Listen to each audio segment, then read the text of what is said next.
I know, I'm on time for once. Alright, hello everybody, welcome back to Blackmore's Basement.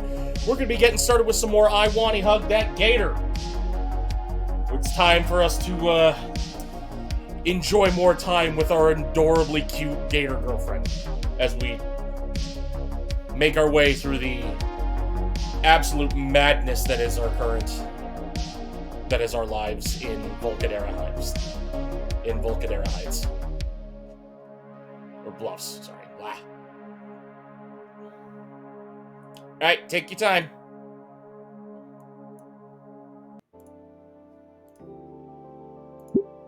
Alright, we left off with this one. The next few days went very similar to the first. Visiting the Payne residence and hanging out with Olivia's family became my new routine after school. On Monday, I got around to shoveling the snow off the driveway like Randy had asked me for. It was laborious to do, but it felt good to get it done. It felt even more rewarding when Randy thanked me with some sashimi he mentioned during the weekend. Ooh. Eventually, I'd gotten in the habit of leaving sticky notes for my parents, letting them know where I was. Not that they'd care too much as long as I'm home by bedtime. I won't lie, spending most of my afternoons watching Vinny and Damien yell at the TV wasn't particularly entertaining, but Olivia's presence was enough for me. On Friday, though, while Vinny and Damien were preoccupied by a foam sword duel in the backyard, I decided to plan for our date. The weather that weekend was supposed to be warm, and I managed to convince Olivia that this would be our last chance for a real picnic. That only leaves the location. We've been arguing well into the night over text, trying to decide where to go. I think the beach would be nice. No way, the marine layer will screw with the weather. How about we go back to the arcade? Seriously? That place smelled horrible. Haha, you're right. There's nowhere worth going in Volcadera Bluffs anyway. Volcadera Bluffs, huh? Does Volcadera actually have bluffs? Yeah, dummy. The place was named after them. Have you ever seen them? No. Sounds perfect, then. Those are ages away. Come on, it'll be fun to get away from home for a bit. Fine. I'll be over in the morning, then. Okay, sure. Nighty-night. I let my phone rest on my bed as I smile to myself. I'll have to look up exactly where the bluffs are in the morning, but I'm sure they'll look nice. And if not, well, there ought to be something exciting there. After researching our destination and getting dressed, I did one last check of myself to make sure I hadn't forgotten anything. Wallet, phone, water bottle, extra sunglasses, written instructions for the metro lines we'd have to take.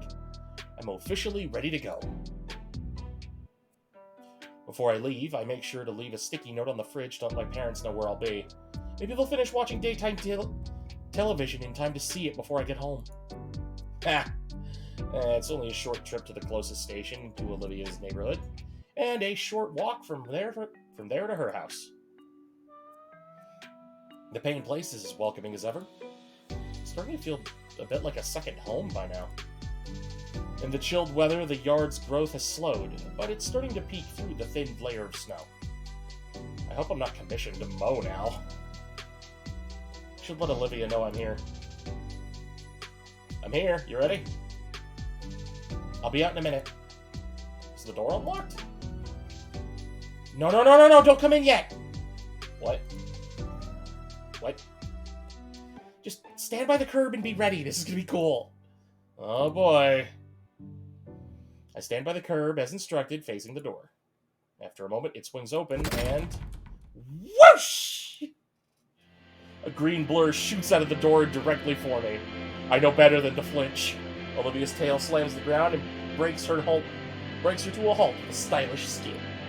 You're here! Oh, she's got a little hairpin! Oh, she's adorable! I am. And it looks like you finally got your wheelchair. Yeah, just came in yesterday. Didn't want to tell you to make it a surprise. Has that new wheelchair smell. Dummy.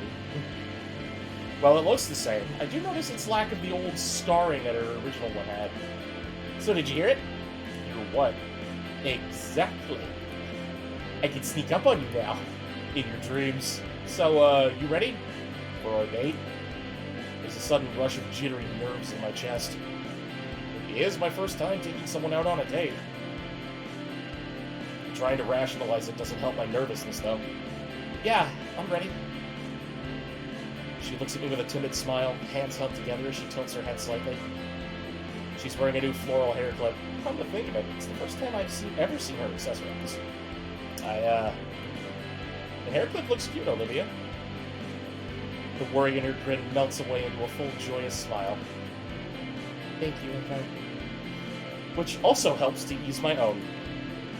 With my renewed confidence, I step around Olivia to grab handlebars. Oh, wait. You've been out all week. You probably don't need any help. No, that's fine. Her tail takes my wrist and guides my hand to the handle.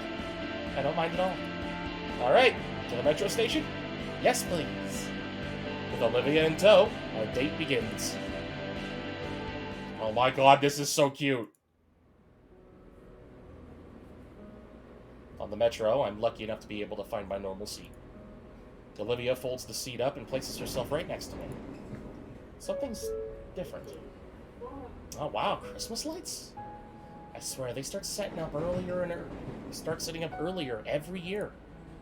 The white fluorescent of them, combined with the dimmed lights of the metro lights, gives the cabin a more cozy feeling. I feel my photographer's instinct kick in, but quickly remember that I didn't bring my camera.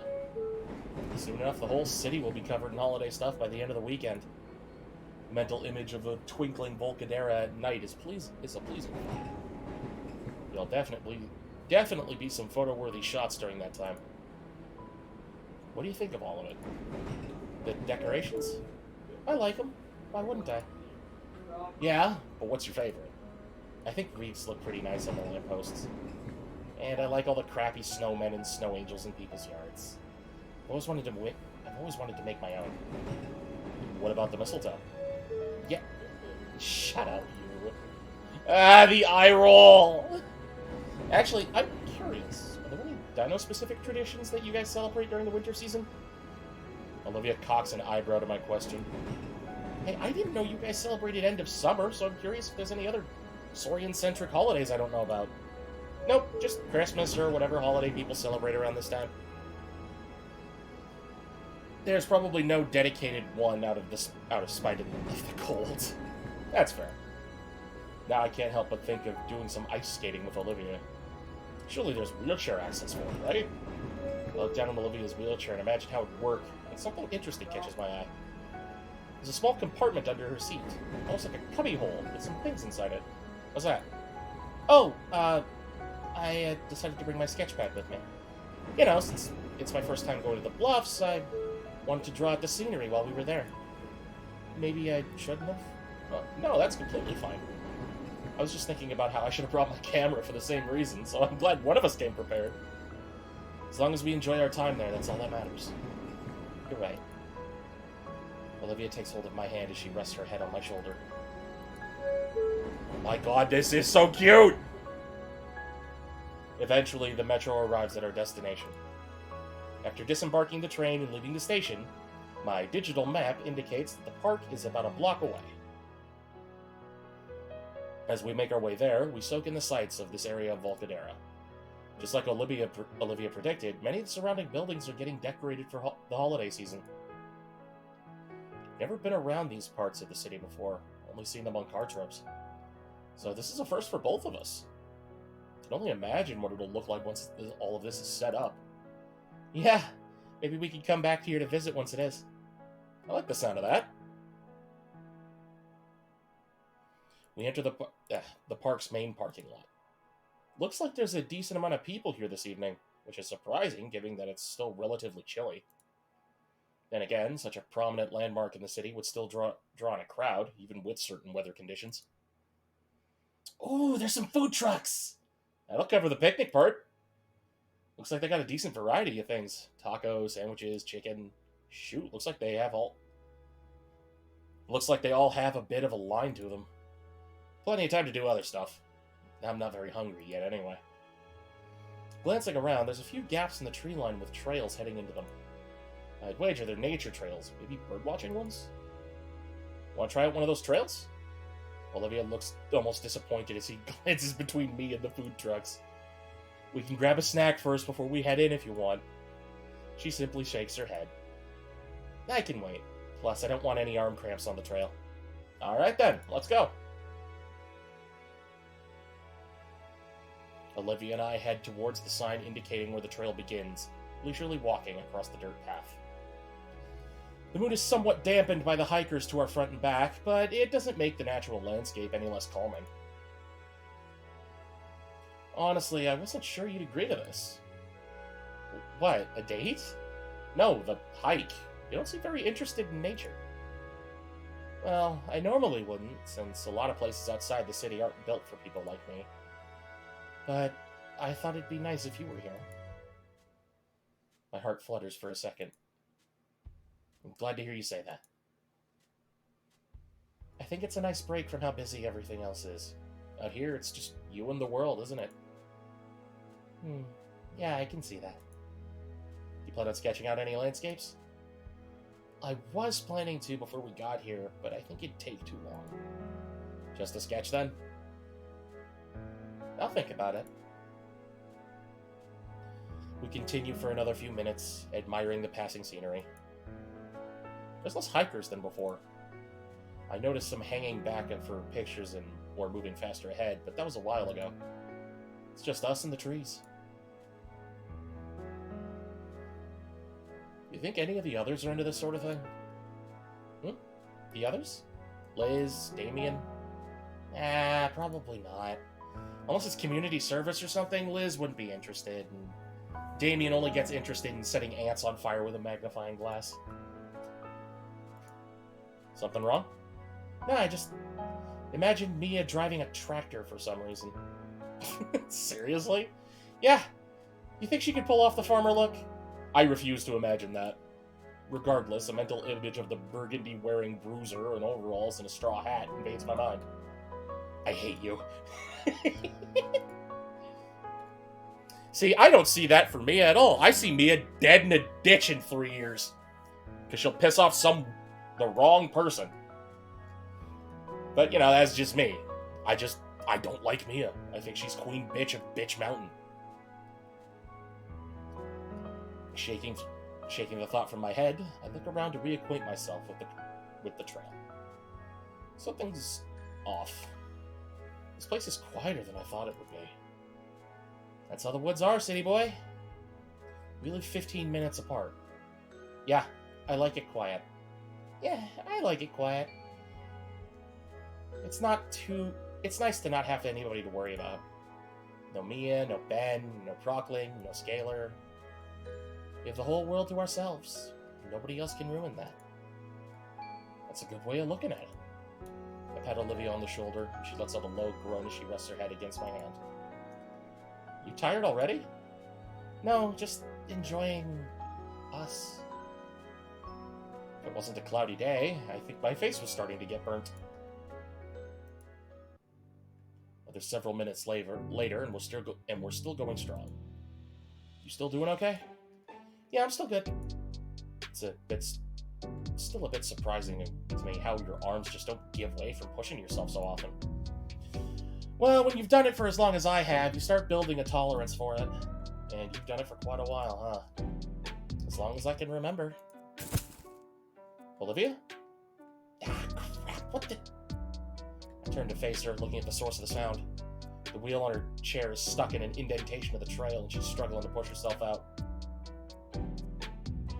Without a word, I quickly step behind her and grab her handlebars, helping push Olivia from the natural trot.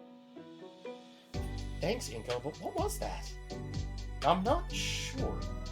I take a closer look at the trail to investigate.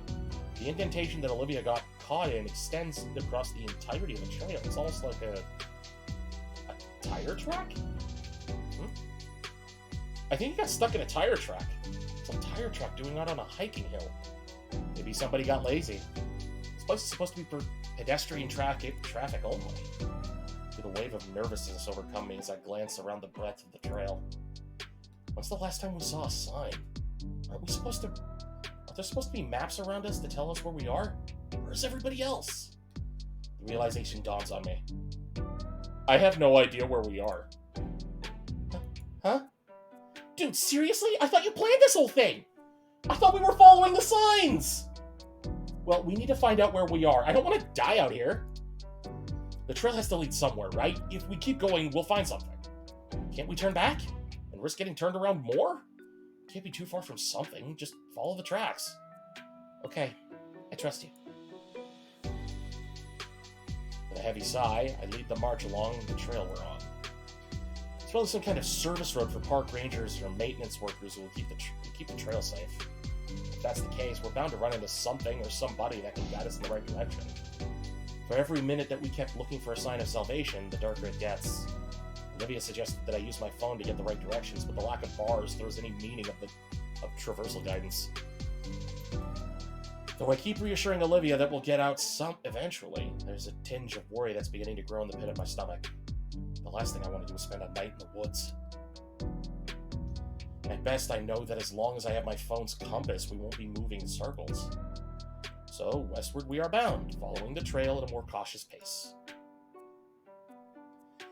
It's as we crest a blind turn north that we finally hear salvation. Why, hey there! Oh, thank Raptor Jesus, finally, another living being! The scruffy-looking gent looks to be a park ranger. You two lost? Yeah, we sort of got mixed up on the trails and couldn't find any maps. Sounds about right. Happens all too often around here. Anywho, I'm assuming you two are looking for a particular site to see. Yeah, do you know the way? He hums in thought for a moment, with his head sweeping left and right. Finally, the ranger smiles and points to a particular path just wide enough for Olivia's chair. That one there will lead you to the best view. Then all you need to get back is take any trail east, and I'll branch off near the park. Thank you so much, sir. Don't mention it. Call me Ranger Teddy. Thanks, Ranger Ted. Taking the ranger's directions, we go down the narrow pathway. The thin pathway continues on for another 30 minutes, and ultimately leads to a secluded table and railing. And the most breathtaking view. Olivia gasps as her eyes peer over the protective rail and take in the vista that is the bluffs. Over the edge, you can see a number of branches jutting from the cliff face, and past that, the ocean laps at the base of the bluff. While I look below us, Olivia's eyes lock onto something further away. I follow her eyes and... whoa. I'm really regretting my camera right now. Because what I see is a 1 in a million shot. Taking a spot on the rickety wooden table, I feel it groan beneath me. This spot must be one of the less trekked to, if the stuff here is in such disrepair. Knowing that, I feel that the spot is more private. Like our own little view of Volcadera. Hey, Inca? Yeah? She holds up a sketch pad, giving me the sweetest, pitiful look. Do we have the time to... Oh yeah, of course! I'm sure we can manage to get back as long as the sun is still up. Her smile radiates with the power of 1,000 suns. And her hands quickly flip the pad open to a fresh page and start on the sketch. Compared to her deliberate strokes when painting or doing clawligraphy, her sketch pencil moves in quick, rapid strokes. Her head is constantly moving between the page and the cliff view, and her eyes carry an ember in it, akin to when we'd gone to the arcade. As Olivia is engrossed with drawing the beautiful bluffs, I'm engrossed by the beautiful girl's drive to create. Still, time passes and the sun slowly moves lower and lower. A cool gust of ocean air blows over us, and I see the shiver run through Olivia. Checking the time, it's only about 4 o'clock. I curse the short winter days because Olivia is out of time. Olivia? Almost done. The page is almost fully used, showing a very rough duplicate of the cliffside she's been focused on. Her final touch was to add a simple signature in the only blank space she had left, holding the full drawing up in triumph. Wow. I know, right? The sheer smugness radiating from her grin lasts all of a minute. Wiped away by another ocean breeze that makes us both shiver. Even her nose scrunches up in irritation as she sniffles heavily. Yes! Holy shit, that sounded like a fucking shotgun! Especially as it bounces off the cliff wall. I think she managed to spook the seagulls nesting in the branches down below. Bless you. She grumbles as her thanks as she wipes her irritated nose. You okay? Yeah. She sniffles again. Sea air just sucks. The atmosphere is cooling rapidly, too. We should get going, then. Some warm food would do us good. Not yet. When she sees my questioning look, she continues. I want to see the sunset first. You sure? That means we'll have to take the path back in the dark. We'll be fine. As proof, she shines her phone's flashlight at me. Alright, then. Instead of going back to the bench, I stand beside her at the guardrail. Slowly, the sun starts to dip, as if sinking into the sea. Just watching the natural world move on. Simply me, Olivia, and the wonderful view in our little private spot. Fingers gently wrap around my hand.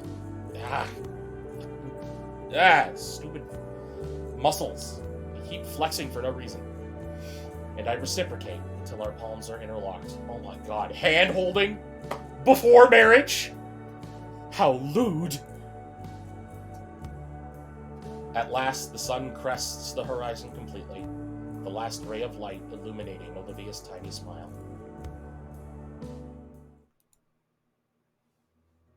Thanks to Ranger Teddy's directions, finding our way back to where we started our hiking journey was easy, even if it was a bit too dark for comfort. Eventually, we make it back to the parking lot, just as the street lamps were turning on. When we return to the main area of the park, it's also gotten a lot less crowded. Some of the food trucks have called it a day and left as well. We're not cutting it close to the last metro home, are we? Yeah, the last one will be in another hour or so. Whew, I was worried I was taking too long.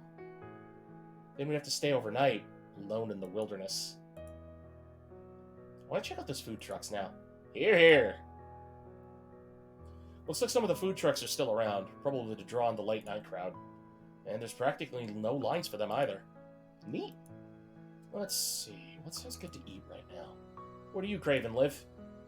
Olivia? I glance over to see that she's looking over at a nearby playground. Looks a bit derelict, having endured the outside elements for who knows how long. Something catch your eye? It's just that I haven't been on a swing in ages. Really? Back when I was little, yeah. Whenever Damien's family took me to the park with them. Then I sort of stopped.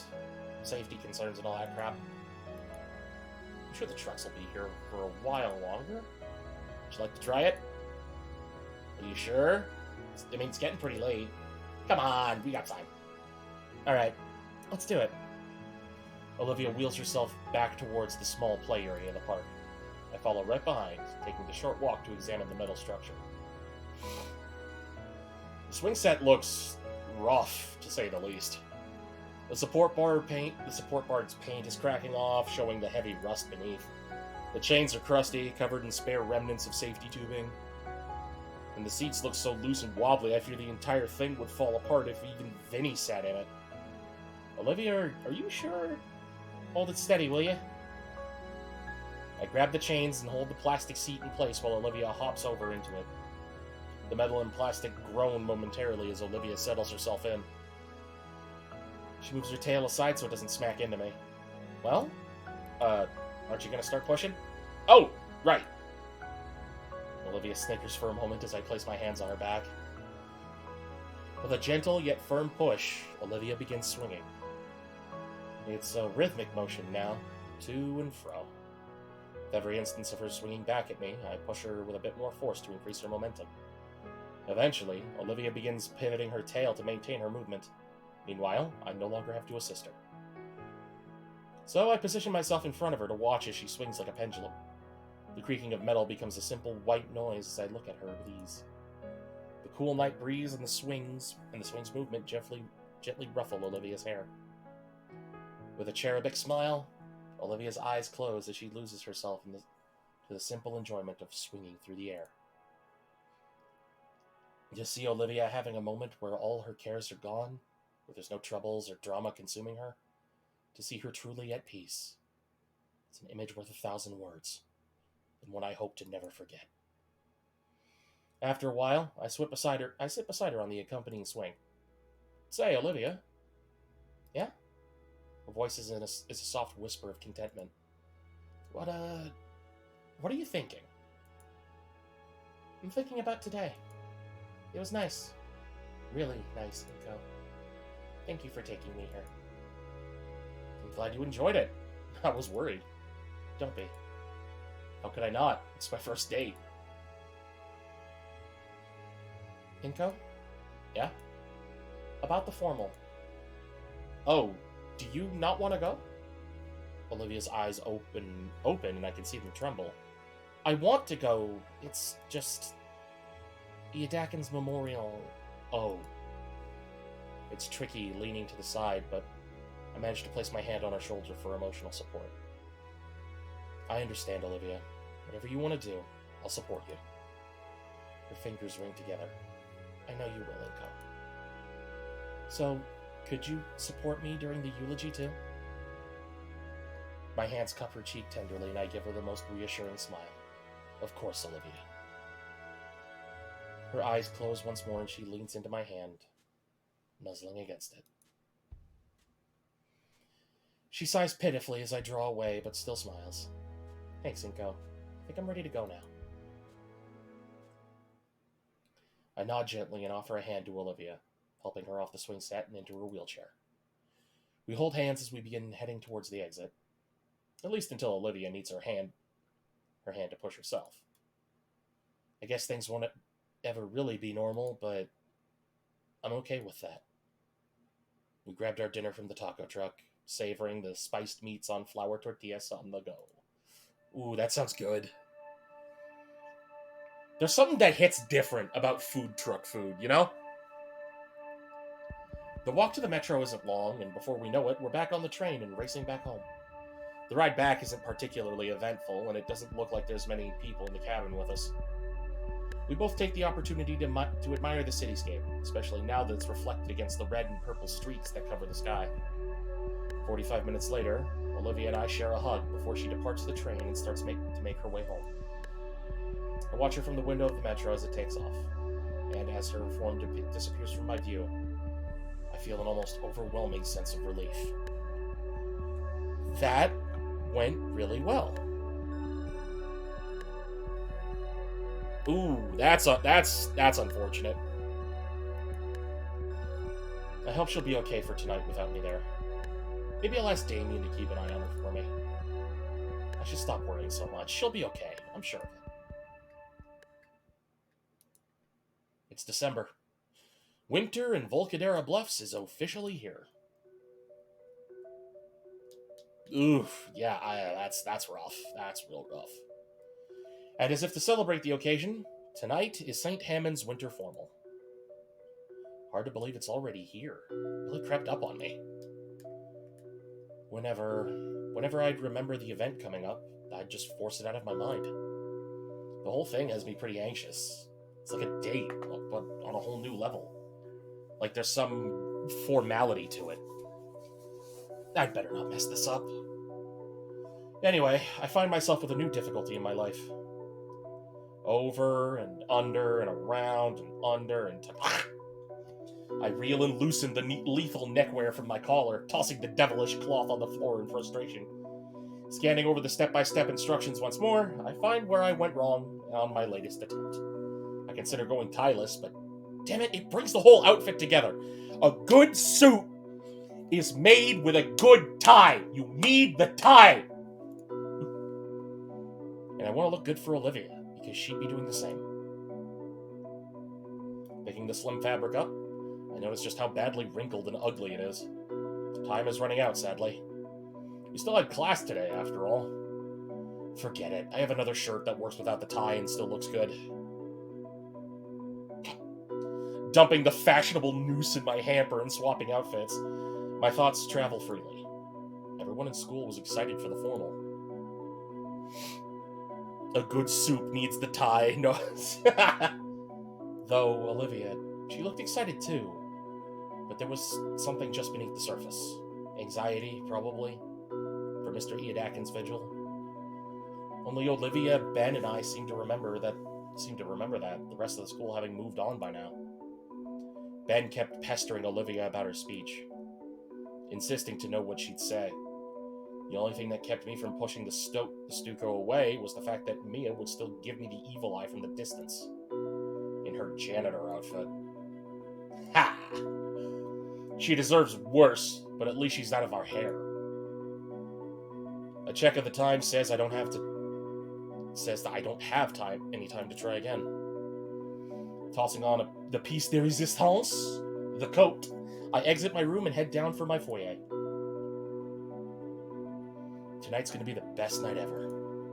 Probably. Definitely. I'll make it the best night ever for the both of us. Man knows how to rock a coat! I heard through the foyer towards my front door and, wait, Dad's home? Still dressed in his work uniform, hunched over the bar with a half-filled glass. He hasn't noticed me. Well, not that it matters. As I open the front door, I hear a low grumble from behind me. Back by midnight. Without looking back, I head out. The chill that washes over me is deflected by my formal wear. I can only imagine how hot this outfit would be in the summer. Then again, I did wear a jacket constantly for the first month of school. Speaking of, can't decide whether or not I want to keep the sunglasses with my outfit. It's hard to see outside as it is. Somehow, though, it feels wrong to take them off. Hoping to not waste any more time, I begin to walk to the metro. I really don't want to be late, especially not for Olivia.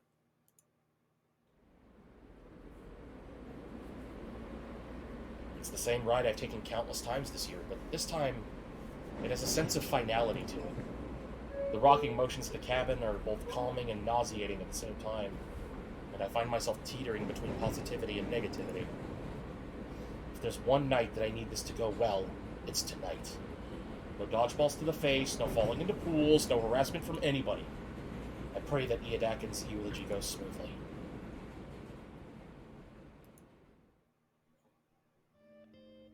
I find comfort in the routine walk from the metro to the Payne residence. As I stand outside the house, I realize I forgot to bring any flowers. But this isn't prom yet, so I think that's okay. It's December. That means festivities. The house is adorned in a row of colorful Christmas lights. Guess who had to put those up, too? It was worth it to see Vinny and Olivia smiling like that, but man, at this rate, I'm going to get jacked doing these chores for them. After a quick knock at the front door, I wait patiently for an answer. I hear some voices on the other side. Something about it being too cold, I think. It's pretty funny the first time. But they do this every time I swing by. I don't think the weather bothered them that much. A moment later, Damien swings the door open. Damn! Damien cleaned up! The vest should be tucked in, but still, like, damn! Hey, Inko, you're looking snazzy. Thanks. It's all new stuff. Think Olivia will like it? Probably. But she'd probably be just as excited seeing you wearing any old suit. Well, it's the effort that counts, right? Yeah. Like, I wanted to wear a t-shirt that just looked like the real thing, so I thought it would be cozier to not have to deal with ties or other annoying stuff. But Mom threatened to beat the snot out of me if I did for some reason. Thought I'd get away with doing it anyway, but then Liz threatened the same thing. Girls, right? Anyway, come on in. Come on in already. It's dang cold. He slams the door behind me when we step in. The inside is also decorated for the holidays. Sophia must have spent hours decorating, as the living room is a tapestry of Christmas spirit. It even suffuses the air, with the internal heating mixing with the scent of sweets baked with cinnamon. Oh, the smell of cinnamon at Christmas time. Oh, that's so good. I'll have to ask her later to take pictures of this beautiful holiday scene within the living room. Okay, damn, Liz, that V's a little deep. That V-neck's a bit deep. Then again, you've got like an extra 3 stories of neck, so, you know, whatever. Liz and the Paynes are all sitting in the living room. Hey, guys. Inko, is it true you ordered a... Shh.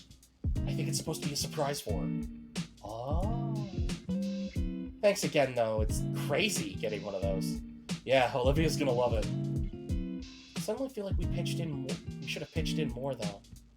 Don't worry about it. It was my idea. Alright. Nice suit, by the way. Why, thank you. Damien nonchalantly takes the seat on the couch next to Liz and wraps an arm around her like it's no big deal. Yike! Damien looks at me and flickers his eyebrows. He knows what he's got. What a player. I should try that with Olivia. Mrs. Payne can't hide her excitement any longer. Oh, that's precious! My little boy's all grown up now! Now, Damien, it's your parents' Damien, it's your parents' God-given right to tease you. One day you'll be doing the same to your kids. You guys better not be like this all night. Where's Vinny when I need him? Vinny's with his karate team. They're having a big sleepover. Not risking our little rascal messing up everyone's outfits before their big night. Oh, Lord, yeah. The idea of acid on my evening gown, I'd just die. Damien sniffles dramatically. Oh, stop it! So, don't worry, Olivia's just getting ready. Mrs. Payne's voice carries a tone of worry with it. Turning to her, I see the older woman staring at Olivia's door. What is it, ma'am? She shakes her head with a smile and just shy of unease. Oh, nothing. I just wanted to make the night extra special for her, so I decided to break out my old sewing machine. We were going to tailor the dress together, but another shake of her head. It's fine, Inko. Was it, though? What if it wasn't? What if it isn't? What could I even do if it wasn't? I nod and lean back, letting the small talk between everyone else continue. My concern only grows heavier as we wait, though. And inevitably, honk honk, that must be your ride. Oh dear, I'll go and hurry Olivia along then. My voice is quick to cut her off. Oh, I'll check, Mrs. Payne. All eyes on me, all questioning why. I'll check. Damien, Liz, can you hold the driver for a bit? Damien flashes me a thumbs up and heads out, Liz's body following after. Don't take too long, okay? Her head departs at my... it never stops being funny!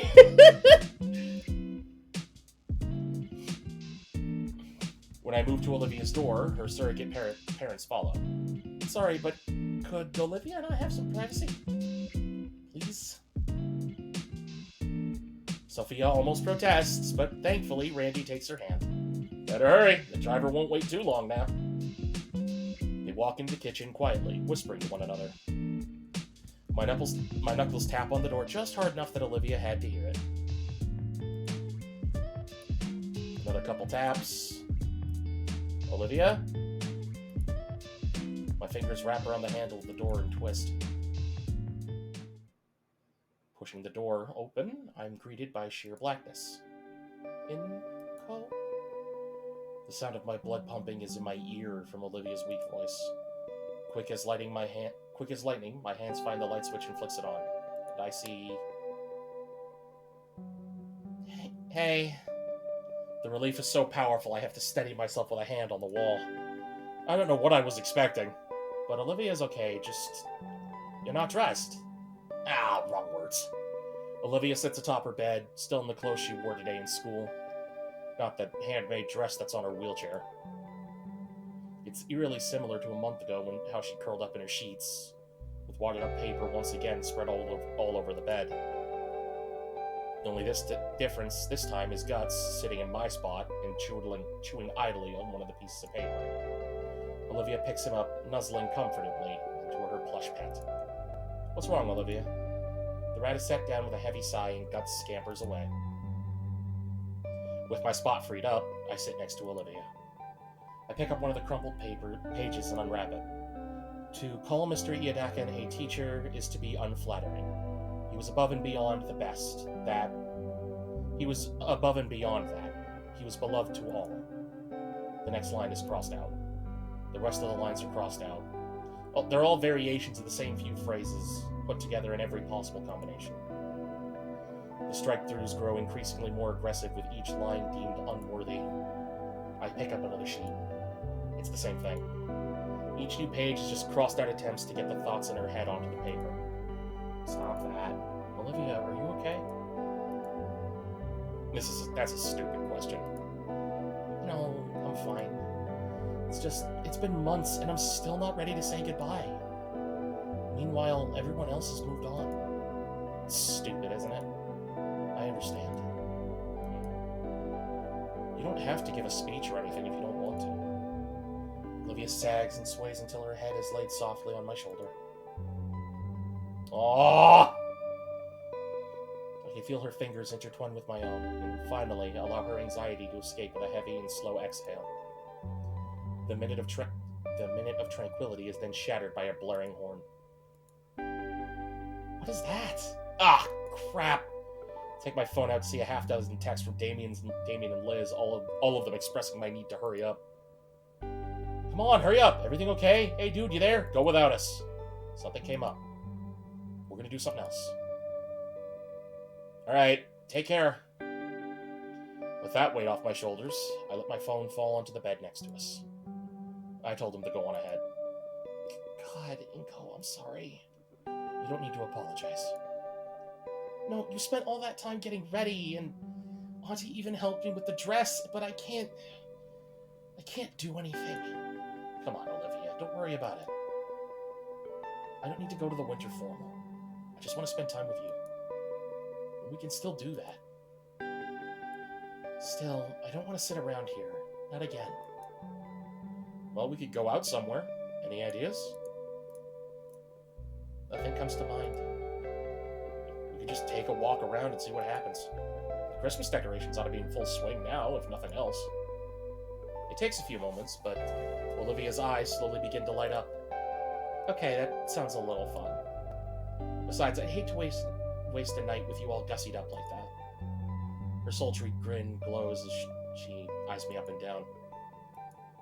I'm blushing. I can tell I'm blushing.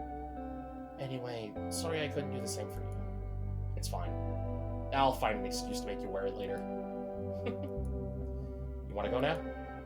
Yeah. Could you help me up? Sure. Thanks. I stand up from the bed and bring over Olivia's wheelchair, helping her into it slowly. Let's go. Grabbing the chair from behind... damn it. I guide Olivia out of the room and through the deserted townhouse. On the metro, it's strangely emptier than normal. It's just Olivia and I in the car for once. Now that I think about it, everyone is going to be at the formal, so it really is just Olivia and I tonight. The metro gently sways us back and forth while we wait for my stop. I glance over at Olivia through my sunglasses. She's turned back, staring out the window, drifting through her own head as she repaints the world in her image. She does see things differently than most. It's a gift she should treasure more. Man, is this really okay? I get the feeling that this is one of the things that she's always going to regret. Not that I should have forced her to go or anything. Still, I should probably try to do something about the situation, but what? Our stop is in another 8 minutes. My head fills with thoughts of my empty house, and I consider... Is that where I should bring her? Some lonely, isolated place? Maybe... A slapdash plan forms in my head. It's pretty stupid, honestly. And I'd be making it up as we go. But it'd be infinitely better than letting Olivia just hide away more. 5 minutes. Olivia doesn't seem to be paying attention. Her head is turned, eyes focused on the passing scenery through the window. She probably expects me to tell her we're at my stop. I can feel the train slowing down, just a bit more. So I stay silent and turn my head towards the window. I guess she must be deep in thought, because even as the train stops at our station, she doesn't budge. It's the moment of truth. The doors slide open, and then they shut. The train continues. We're now in untested waters. The train takes us to an unknown destination. Hope it's a good one. After a few minutes, Olivia comes out of her reverie confused. Wasn't that our stop? Oh, was it? Whoops. Oh well. Oh, what? Inko, it's going to be hours before it loops back around. Well, we can get off at the next stop and wait for a different train, or take a taxi back. It's no biggie. You don't seem that surprised. Well, I'm looking at it like an opportunity. We can go do something neat. Something neither of us are expecting now, right? Yeah, I guess. I think that would be cool, yeah. The metro starts slowing to a halt. I squeeze Olivia's hand. Adventure? Yeah, adventure. I gesture out the door in a polite ladies first manner. Then I start pushing her once she's away from the wall. The cold December air hits us like a brick wall. Jeez, it's freezing. We exit the metro onto a carefully placed stone path. This district is enchanting. Older buildings of faded stone and brick with colorful lights casting them in a magic glow. Older, but well kept. As we move along the cobblestone road, I feel as though Olivia and I had gotten off the train in another time period entirely.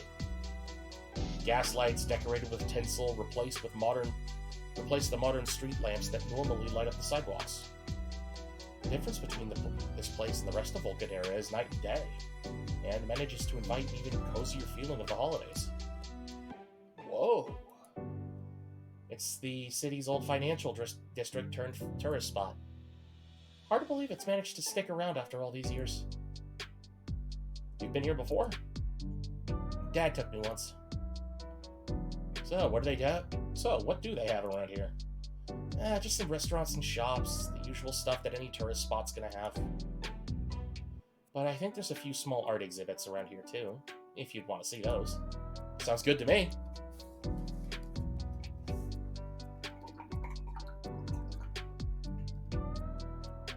Ugh.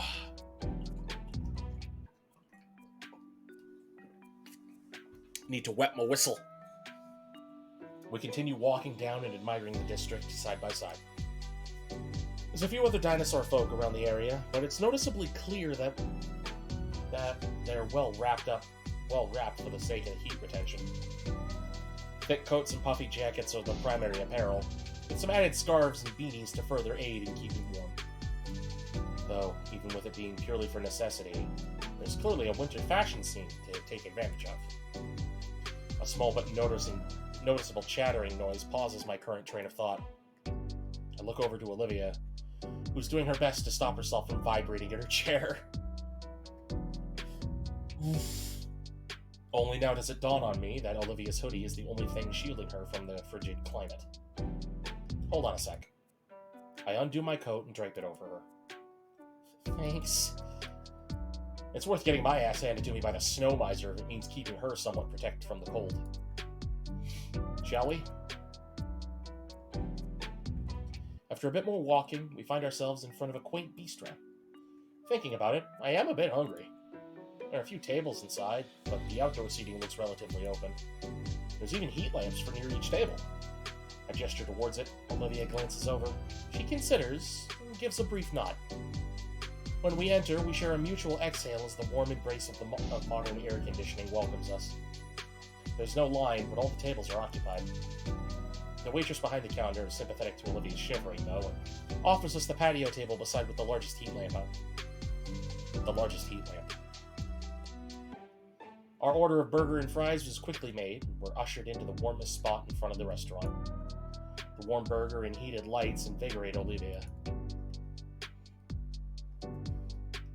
I hadn't realized just how bad the cold weather affected her, and I feel relieved after I watch the color return to her scales. And as she recovers, so does her appetite.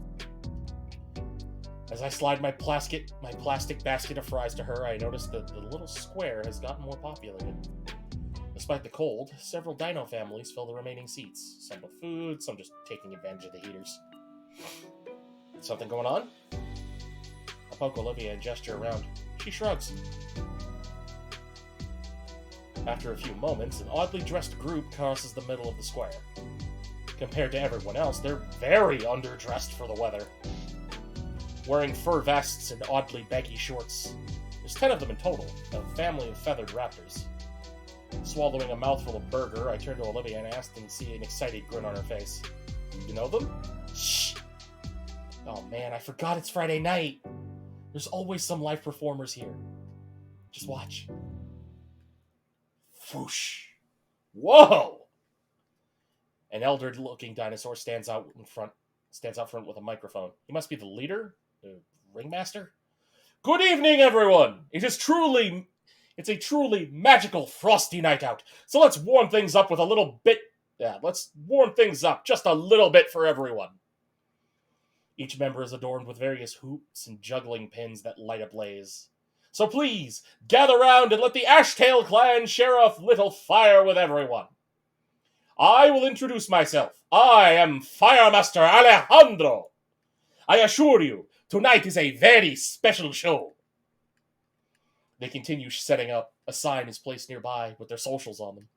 I do a quick search and, whoa. With these kinds of numbers, they must be quite the spectacle to garner an online audience of this size.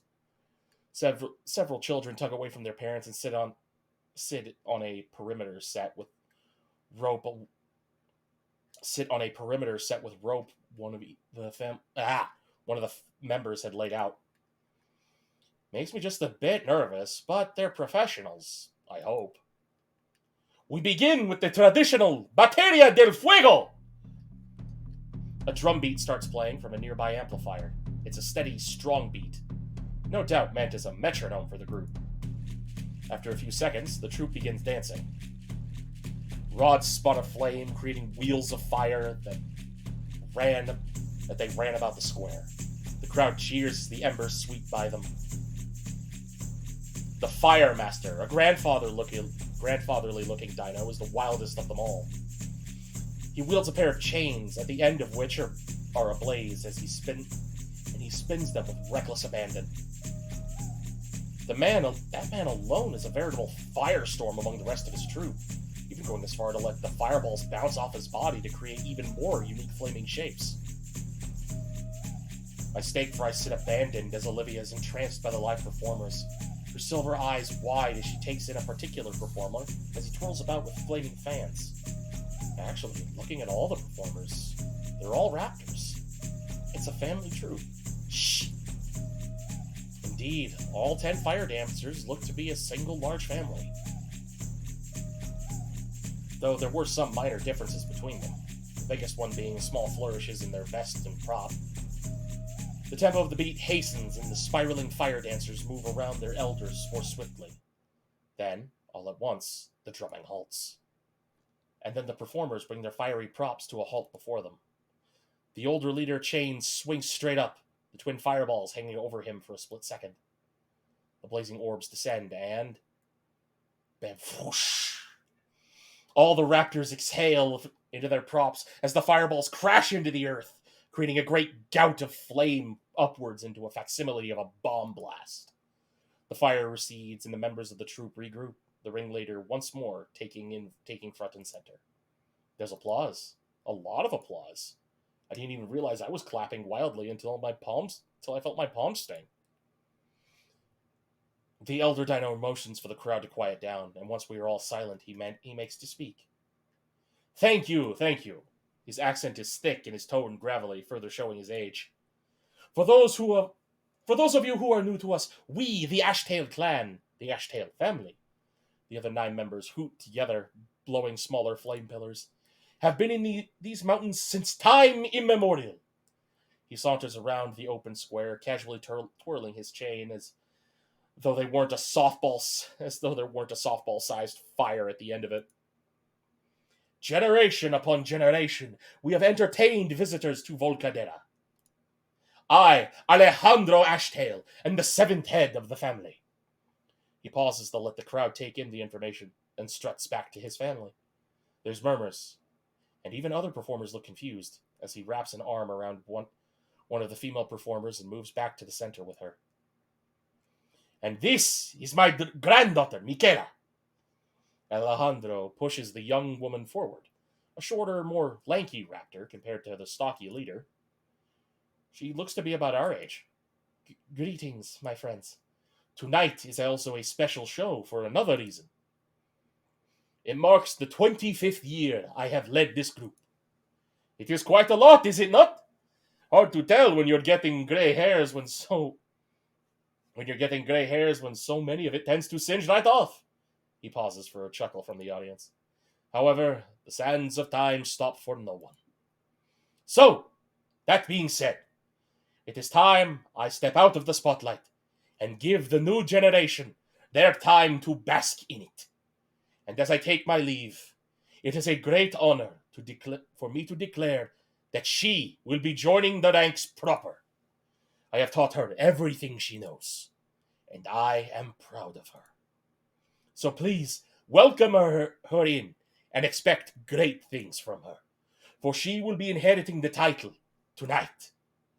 Okay? The entire family is whispering to one another. This isn't staged. Michaela, you are of age now.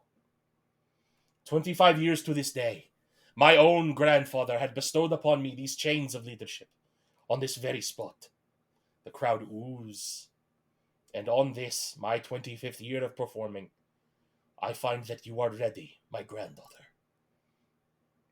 The chains finally stop spinning, Alejandro now holding and presenting them to the crowd, and then his granddaughter. Go on! The crowd, she awaits. Michaela hesitates, her hand shying away from the chains as though it will burn her. I mean, she looks nervous. Grandpa, this is... Up. I know you are ready for this, sweetie. He looks in her eyes, and his once bombastic tone is now more soothing. You have devoted your life to our traditions, absorbing all of the lessons in earnest. You have that fire inside you, just like the fire that I am giving to you now. The Fire Master turns to the crowd with a gigantic grin, his voice larger than life. Do you agree, my friends? A thunder of cheers and clapping echo. the crowd fully invested in the family ritual taking place. Someone starts chanting her name, and soon enough, even Olivia and I are chanting with them. Michaela! Michaela! Michaela! Our voices invigorate her. With a loud, triumphant whoop, Michaela takes the chains from her grandfather. The balls of flame spin once more wildly as she hollers uproariously along with the crowd. Yes, Michaela! Now go! It is your show to run now! The old dino meanders back with the rest of his family, taking up Michaela's abandoned baton before taking a seat amongst the crowd near us. My friends! It is with great honor as the 8th head of the Ashtails! The other 8 performers once more exhale pillars of flame. Let the show continue! With a graceful somersault, a new drum beat blares through the speaker, and the dancers begin to move their flaming props. The new member moves with elegance. She's clearly had a lot of practice. That grandpa. Whoa, hey, what was that? What was what? Your smile just faltered. I saw it. In the corner of my eye. What's up? Aren't you observant? I just feel for him a bit. The fire master? Why? In a way, it's kind of sad. The great Alejandro will retire and his granddaughter will take his place. What's he going to be doing for the rest of his life?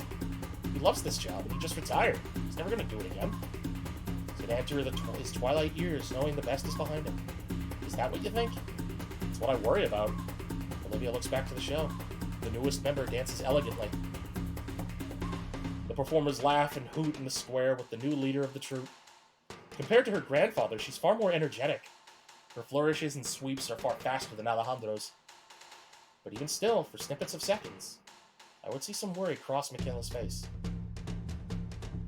Questioning herself, or her movement, or something. The look would vanish, though, whenever another of the troupe would pass her by, whisper something to her, or perform a duet move with her to help correct her. Taking the show now, it feels less refined compared to the first act, but also more real and vibrant. The Fire Master claps along to himself, giving reassuring thumbs up. Olivia looks to the old man, lost in thought. Well, maybe there's a little truth there, but, I mean, look at him. Does he look sad? No.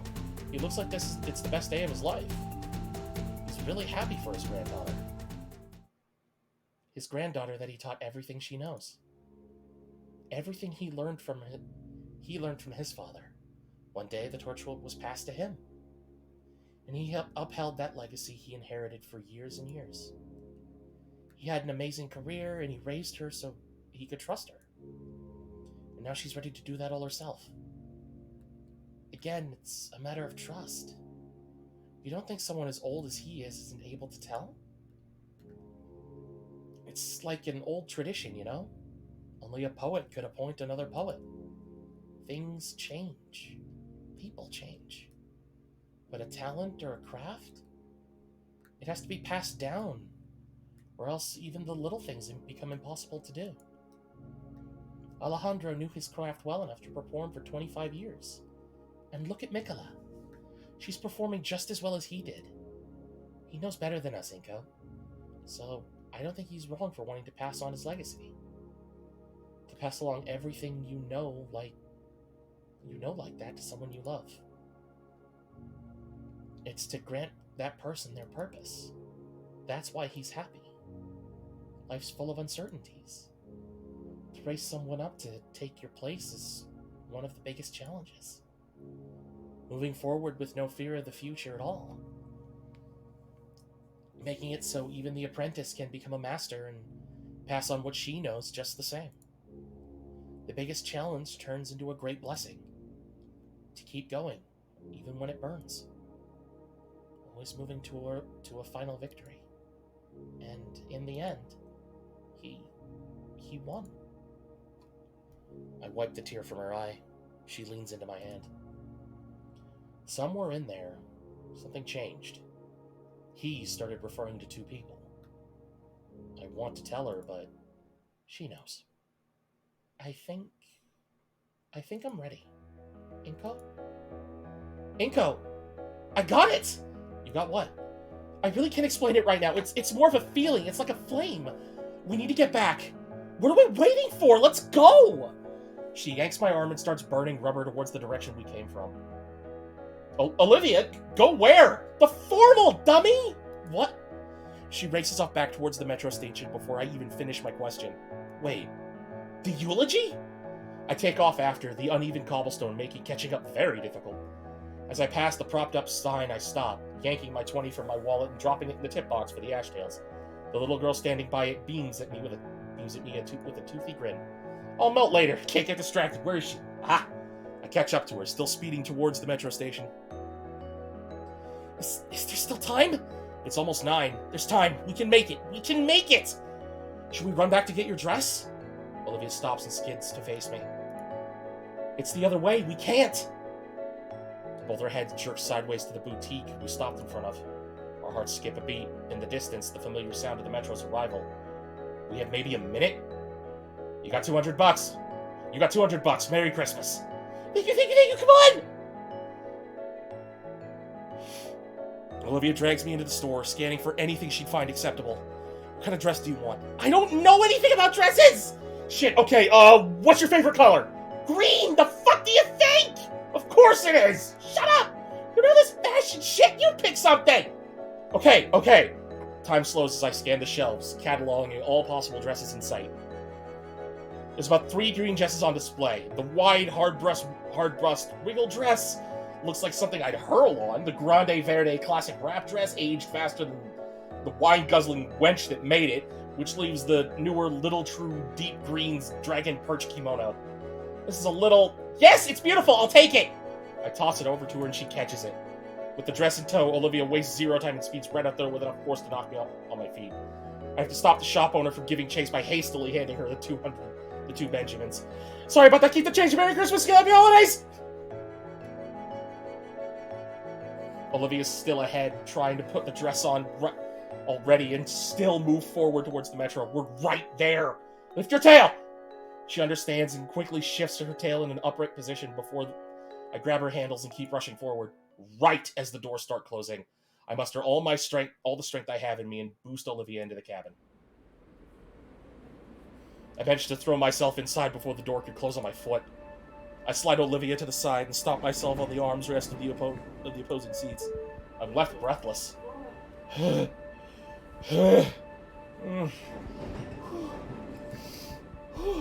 heck are you out of breath for? It's tense. You alright? Yeah, I'm fine. I finish catching my breath and sit in the seat normally. Olivia moves into her spot and keeps struggling to put her dress on. She tosses me her hoodie. How does this even work? Olivia waves the kimono around like a signal flag, confused as to what goes where. Here, let me help you out. I bought a smoking jacket a while back. Shouldn't be too dissimilar to wearing one of those, I think.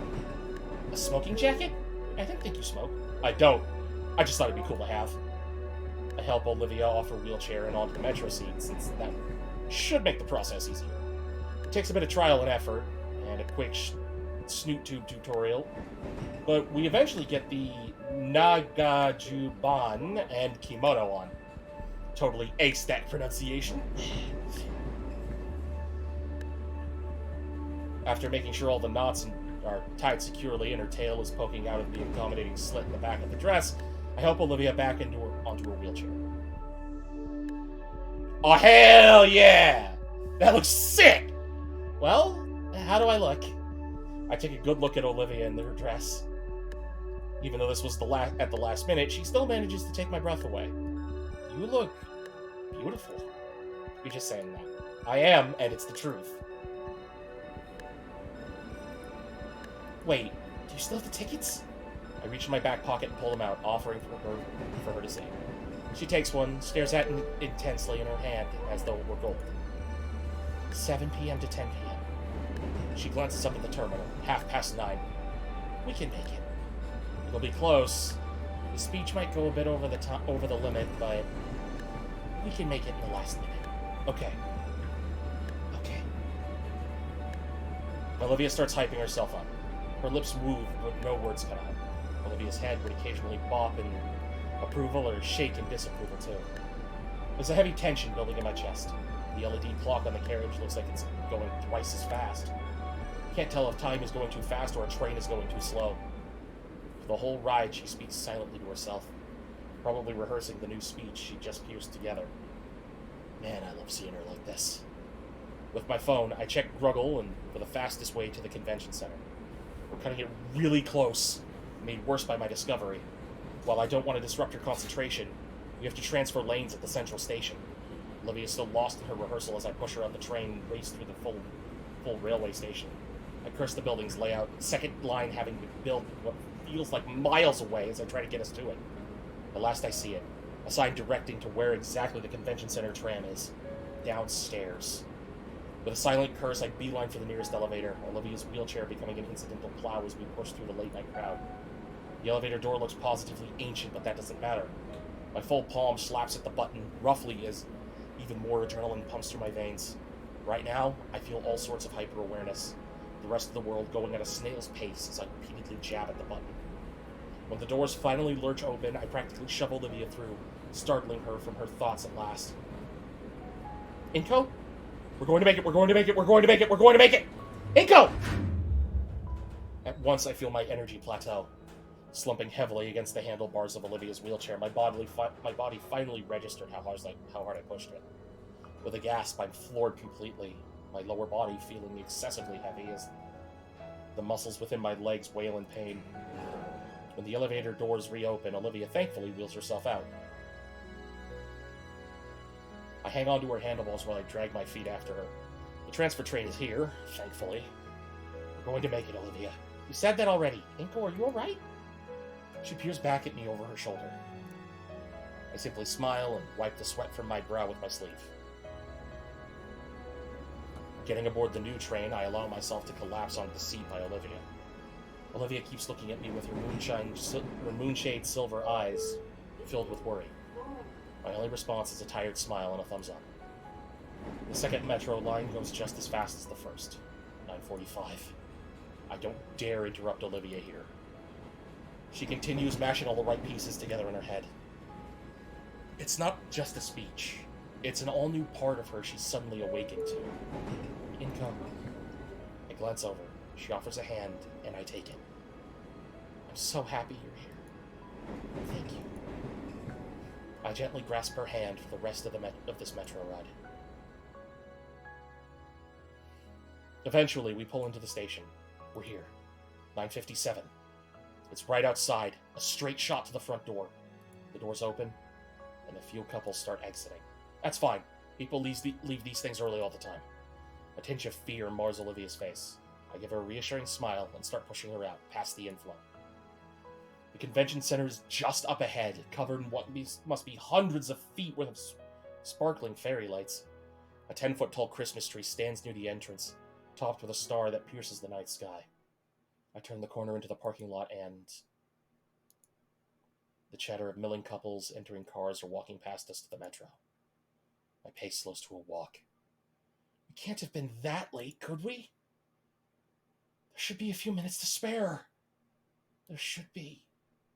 As more couples trickle out the door, a tired figure stands at the door. It's Ben.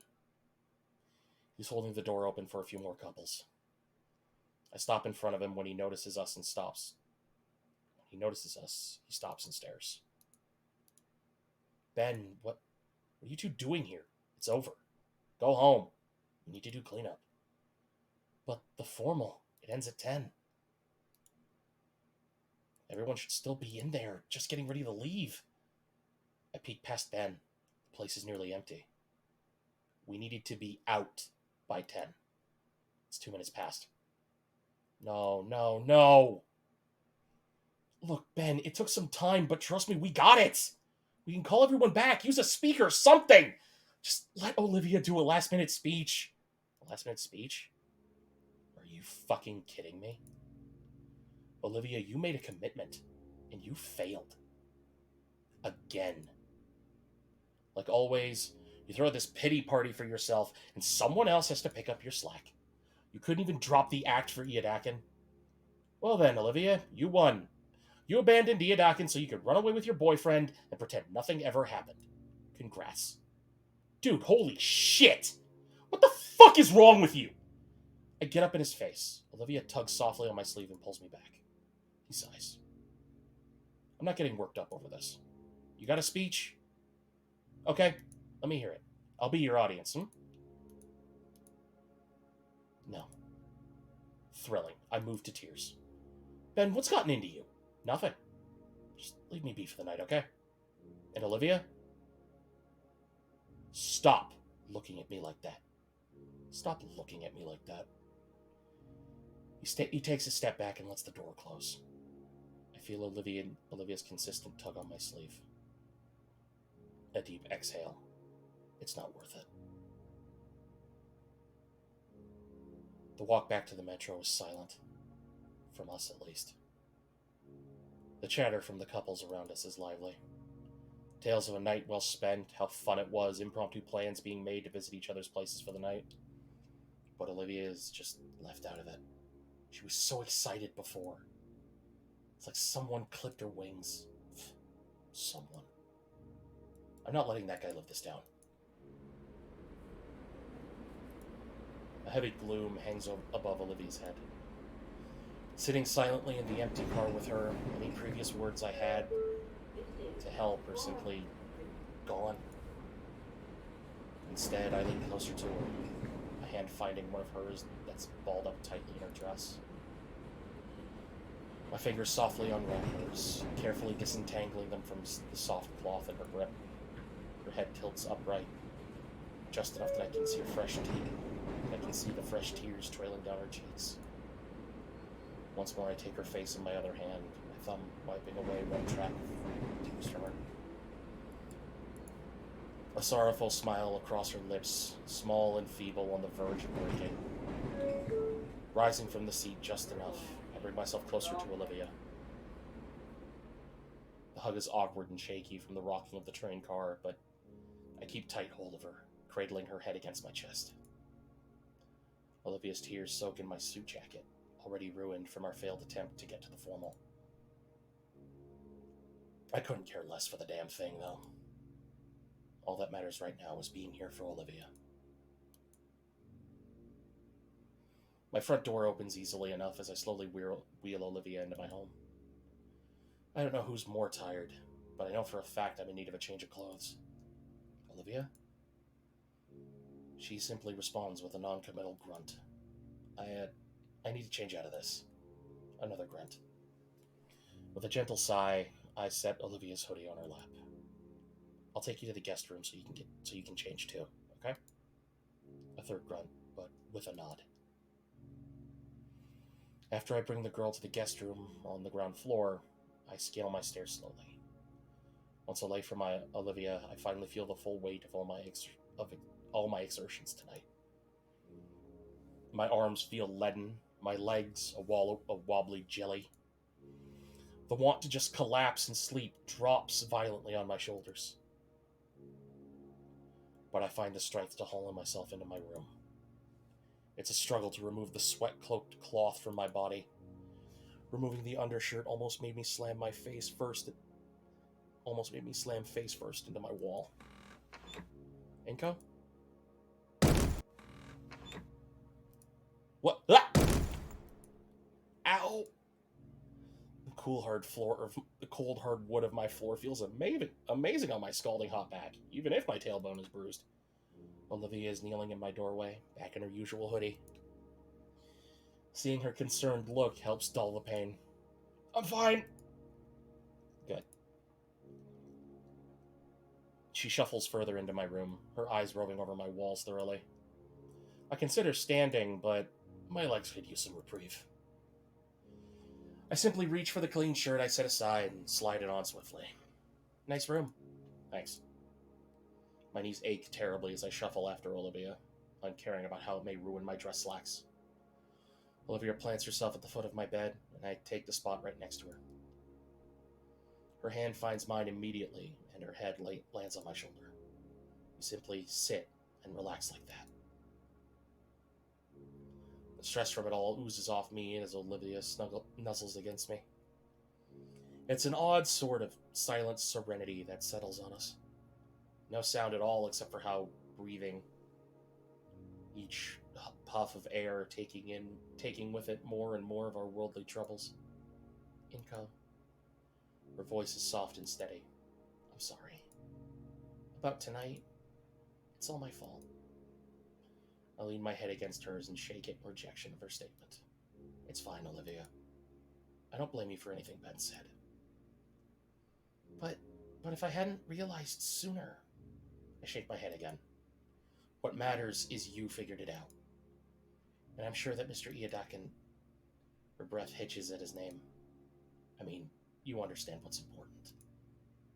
Yeah? Her head bob of agreement presses against her silky hair against my cheek. What matters now is that we're together and enjoying the rest of the night. Okay? She bobs her head again. I can feel her anxious sigh escape her. So, what do you want to do? We could watch movies, or maybe I could show you some photos, or... Inko? I pause to hear out what she wants. I'd just like to stay here. With you. Of course. Another pause. But, what is it? Just name it, Olivia, and I'll do my best. Well, could you turn off the lights? The lights? Those lights? The ones with the switch all the way back at my doorway? My legs are practically cinder blocks with how heavy they feel. But if that's what she wants. Of course. The sheer brutal agony lances through my sore leg, but I manage to get to my feet. I swear I hear snickering as I slowly shuffle to the light switch. Must be my imagination. Once I manage to get to the wall, it's a simple matter to flick off the switch and douse my room in the evening darkness. There's a gasp from Olivia, and I can just manage a turn without collapsing on myself. Olivia? The stars, Inko. Stars? The dim moonlight flickering in my room. I can see Olivia's head turned towards my windows. Huh. No wonder they made the suburbs out here. I guess. Olivia shifts back to her knees and moves to my window. Wow. You like stargazing? My dad used to take me out. The nebulas I saw back then, those colors, they've always stuck with me, swirling around in my thoughts. Managing the steps needed to reach the window, I stand next to Olivia and look through it. It's a clear night with the moon only a quarter waning. I had never considered it, but the new suburbs didn't have too much light pollution, unlike Olivia's neighborhood. How long has it been since she's seen a night sky like this? My legs finally reach their tipping point. I find myself collapsing into my desk chair. When my arm lands on my desk, my hand lands on something. Oh, it's my camera. Say, Olivia. Huh? Would you like a better view? Of the sky. Here. I find my tripod, search my desk for my biggest camera lens. After some practice setup, the camera is pointed right out my window, aimed at the cosmos above. And then the whole thing is connected to my computer. Presto, our very own observatory. The screen fills with a beautiful high-definition feed from the camera. I slide the computer chair to show Olivia. Whoa. Wanna come see? I move to get out of the chair so she can have a turn, but in a flash of movement betrayed by her tired exterior, Olivia forced herself into the chair right on my legs. Feeling her weight press into me is nice. It's really nice. Carefully aim the tripod, bit by bit, aiming at various sights in the night sky. We see a distant nebula swirling around in purple and blue. It's only barely visible, but it's there. I should paint something like this sometime. I bet it'd be real pretty. I don't think I could do it justice. You don't think so?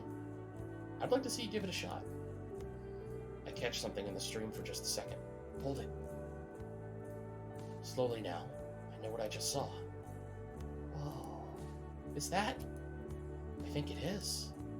The shooting star. Up close for us to see. Nobody else in the city gets to see this. You want to make a wish? Olivia thinks to herself and turns her head to look at me. You saw it first. Are those the rules? Alright. A wish. Okay, think fast. I wish things will turn out okay. That sounds good. For some reason, I always think you're supposed to pray a bit when you do this. Whoops. I look away from the monitor and smile at Olivia. So? I don't want to tell you. Besides, I think it's already coming true. Olivia rolled her eyes, though the screen lit up her smile too. Feeling her snuggle further into me, we continued looking at the celestial bodies that hung over us. My arms wrapped around her midriff, holding her close as possible. That's how we spent the night together. Just us and the stars and nothing else of the world. The purr reverberating from Olivia and through my chest slowly soothed us both to sleep. Yes, that wish is coming true.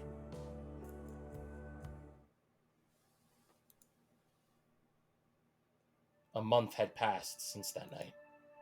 I held Olivia, she held me, and things were okay. Just for a while. After everything she'd been through, Olivia needed some help to lift the burdening weight from her shoulders. Thankfully, the next day marked the beginning of winter break, and we ended up spending most of it together. Most of the time, it was just hanging out at each other's houses, watching shows and playing games. She even taught me how to get guts to perform tricks. It was simplistic, but those intimate moments with her were memories I'll cherish for as long as I live. I even got to spend Christmas and New Year's with her and the Payne family. It was the closest thing to having a real family I've experienced in years. In those 2 weeks, I've never felt more connected to Olivia. Time marches on, though, and the future draws closer day by day. The first semester ended last week, and this week, along with a new syllabus for this semester, we've also been given our college prep packets, along with a number of different application forms. There's so many that my cramped backpack can't fit them. Looking through the varying sheets, I feel confident in most of my choices, most of which are within the city. And I hope... Oh, here's my stop. Holding the 2 overfilled folders to my chest, I make my exit and head for my usual destination.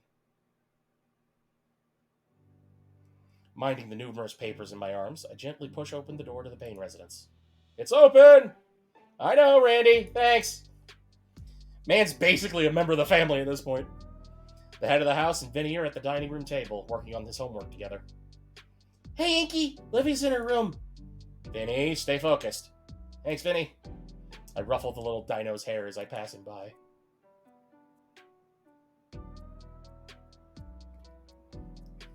I push through my girlfriend's bedroom door. I come to see her.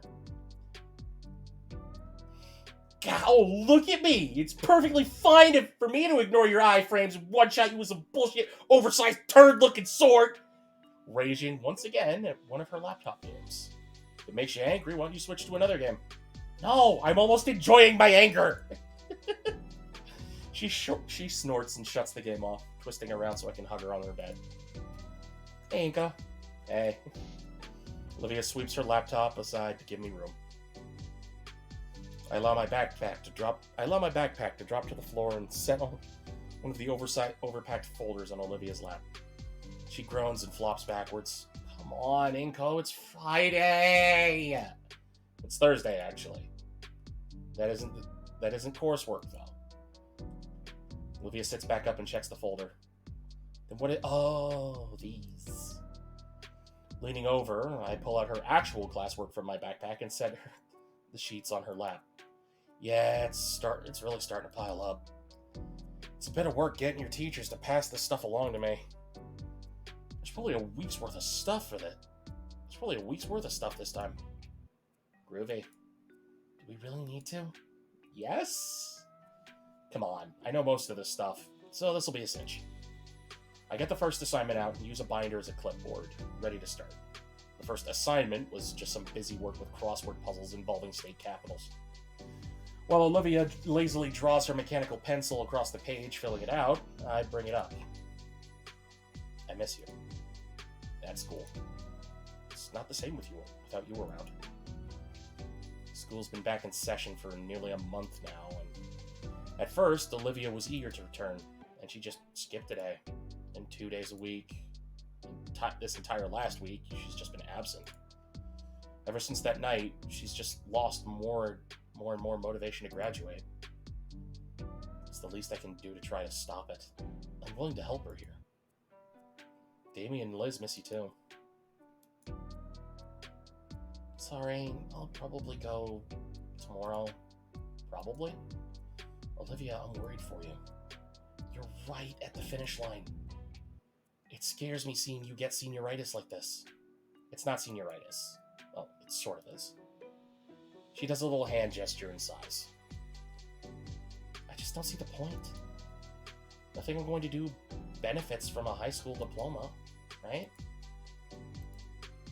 I don't think that's true. Can't be too sure of anything. Olivia blows air out of her nose. I place a hand on her shoulder.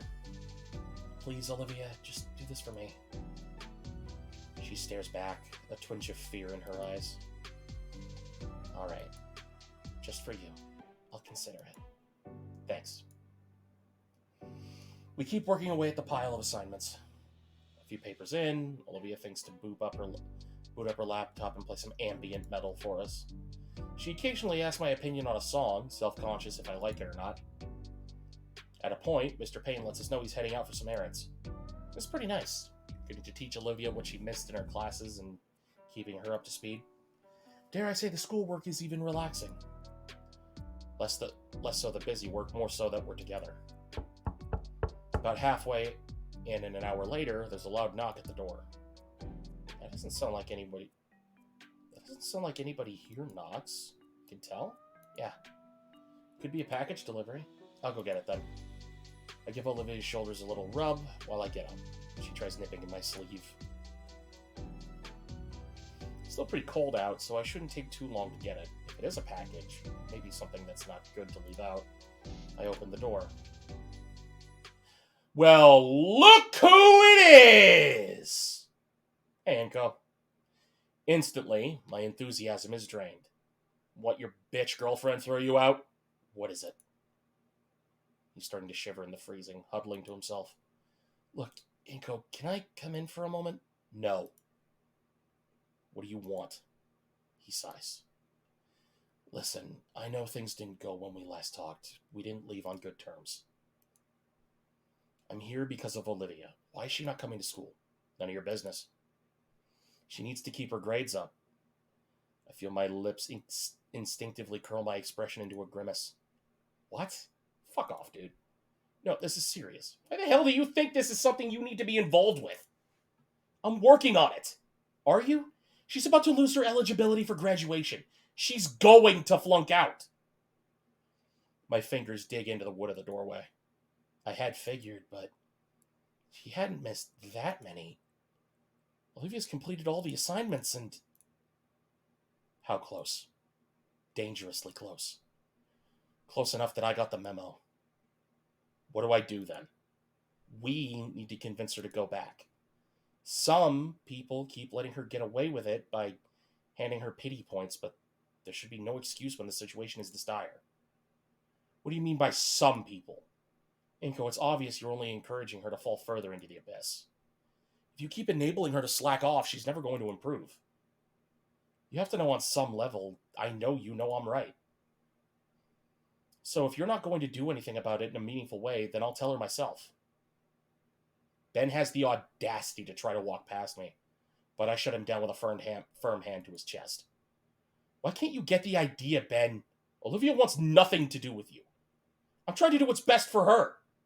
Ben starts yelling at the near top of his lungs. Olivia! Please, just hear me out. I'm just trying to help you. Ben, stop. Just let me talk to you. Stop. Just stay away from us before you make things even worse. Ben stands there, unable to form any more words. For a while, I can't either. You psycho.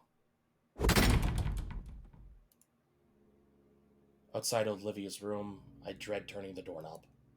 If I'm lucky, she just cranked up the music that whole time and thinks that was just the delivery. It's a nice little fantasy. I know better than that, though. The music's already turned off. She turned it down when I opened the door. I sigh and open up. Olivia's huddled on the bed, holding her knees tight. All my work is crumbled and torn, cast off her bed. Damn it. It was close. Olivia? Sorry. I can't. I ignore the sound of paper being crushed beneath my foot. My arm slowly wraps around Olivia, drawing her close to my chest in a gentle hug. Through her wobbling gasps of air, she whimpers a mantra of apologies. We were so close. I think. Biting back a frustrated growl, I instead focus entirely on comforting Olivia. We were managing, at least. Today would have been the day, but Ben... With a clearing shake of my head, I return my attention to Olivia, who has finally quieted down. Olivia. Her arms hold her legs more tightly. It'll be fine, Olivia. Her arms ease. We'll figure things out. I promise we'll figure things out.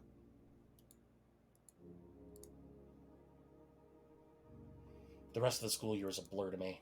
Days turn to weeks, weeks turn into months. Didn't even hit me that I was graduating until the day finally came. Being handed my diploma, shaking Scalar's hand, it almost felt surreal. It was the moment that I had been anticipating the entire year, and I finally achieved it. Although it didn't feel quite as fulfilling as knowing Olivia was sitting within the audience rather than beside me. Regardless, I didn't have time to dwell on the past. I need to worry about our future, and that means supporting her. I didn't even bother to check where the acceptance letter had come from, only that it was still here in Volcadera. It was simply a matter of going through the motions, filling a schedule, talking with the counselors, choosing whatever programs. The content didn't matter, just the need to get somewhere, for both of us. The late March rain patters on my windshield. Pollen is going to start being a problem soon. Man, I can't wait to just relax. Today sucked. Between the yelling, almost getting hit by a car, all the running everywhere, I'm exhausted. I think of Olivia and... yeah, it's all worth it. I can't wait to get back home. Spring break finally rolled around. All my coursework is finished and submitted just in time. And I even had the time to compose cordial well wishes to all my professors. That leaves all my responsibilities ticked off my mental bucket list. The next 2 weeks are completely open for the two of us to enjoy. It's been a while since we were able to go out somewhere. Maybe I should plan something romantic. Maybe something to get real fresh air and take advantage of the weather before I end up congested. Like camping. That'd be a lot of fun. I entertained myself with these thoughts with the rest of the way home. The lo-fi hip-hop station currently playing helped a lot too. Olivia's recently gotten into it and wanted me to give it a listen. Gotta say, it's pretty good. Finally, I arrive at my flat. It's a smaller, cozier place. Not that I can afford something more luxurious. It's just something I spoke to Olivia and I shift the car into park and pull the key from the ignition, sighing in relief. A small staircase later, and I'm at the front door, unlocking it quickly and stepping inside. It's quiet, as usual. Olivia's usually working around this time, too. Quietly push her door open. She sat quietly in front of her drawing tablet, carefully painting a dramatic landscape. The colors of the digital screen shine off her visage, tinting her gentle smile with all sorts of exotic colors. I caught her at a good time. She looks stunning. Seeing her hard at work, combined with the ambient lighting in the room, is a painting all on its own. When she sees me, the corners of her mouth pick up. I see a bit of that sparkle in her eyes. She waves to me and mouths out a silent message. Make club sandwiches. Yours is in the fridge. I return a thumbs up. I'll be out in a bit. Let me wrap up here. I gently shake the time not to make a sound. Shut the door to not to make a sound. Sorry about that, guys. Yeah, I'll need to start wrapping up soon, so... Oh, she's an art streamer. That's good. That's good. Our kitchen gets a decent amount of use, but is kept pretty tidy. Every now and again, when I see some culinary doodad, I'll pick it up for Olivia. I open the fridge. Inside is a leftover pizza box, half a gallon of milk, stray can of soda, and some dwindling bags of fruit. Guess Olivia used the last of our actual food for lunch. They'll need to go shopping soon. And of course, the sandwich Olivia made, wrapped up all fancy for me. There's even an olive spiked through the top with a toothpick. Looks good. I grab the soda and shut the door. Ordinarily, I'd sit at the table, but the couch is too inviting to my sore back. Olivia should be done with her stream soon.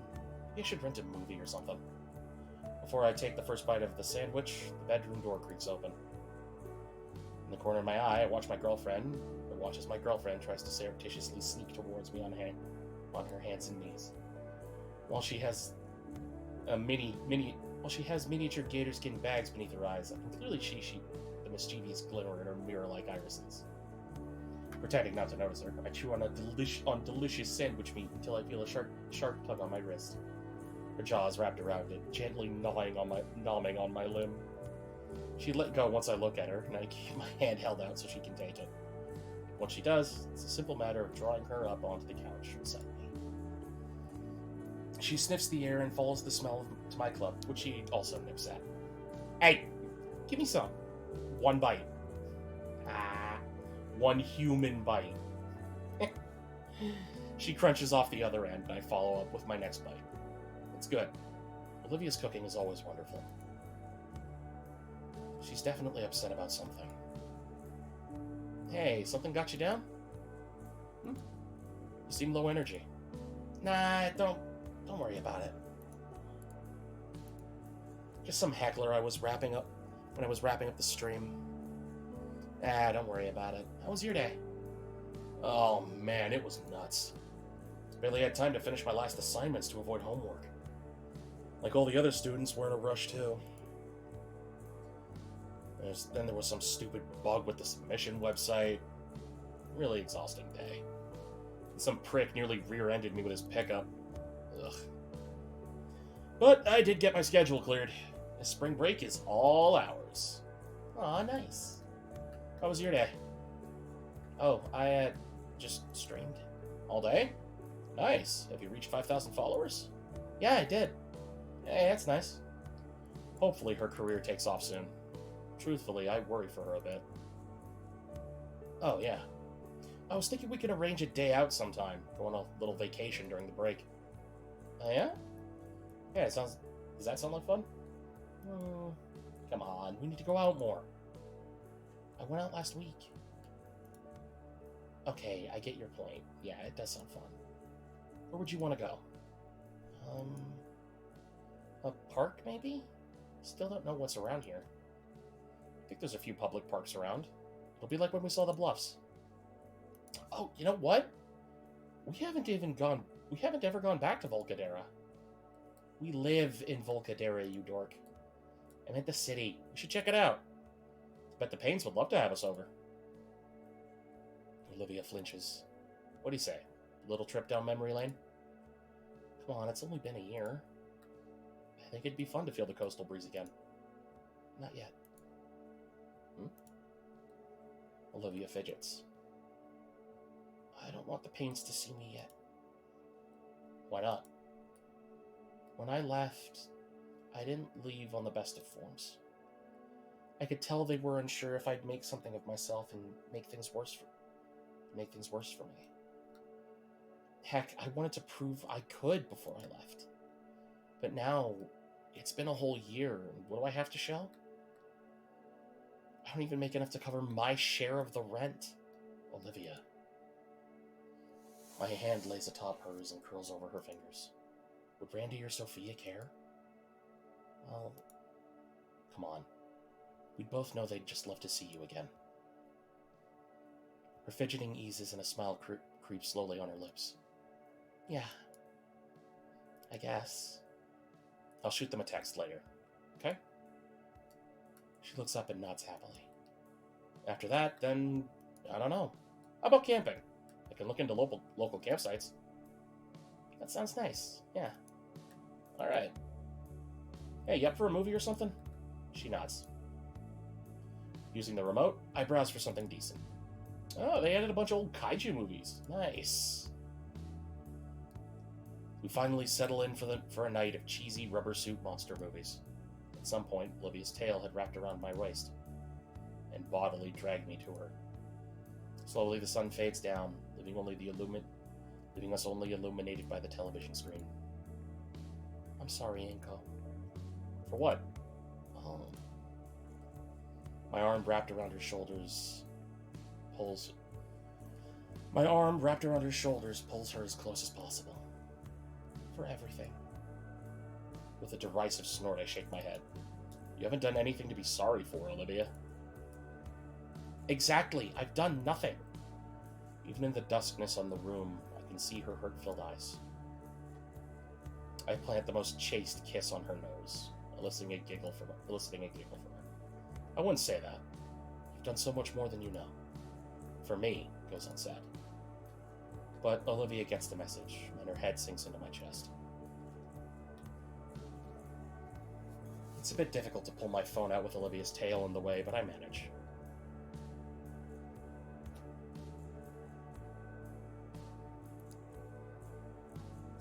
What are you doing? Sending that text. Oh, absolutely, sweetie. Oh. We haven't heard a thing from either of you for so long. Why didn't we get brunch?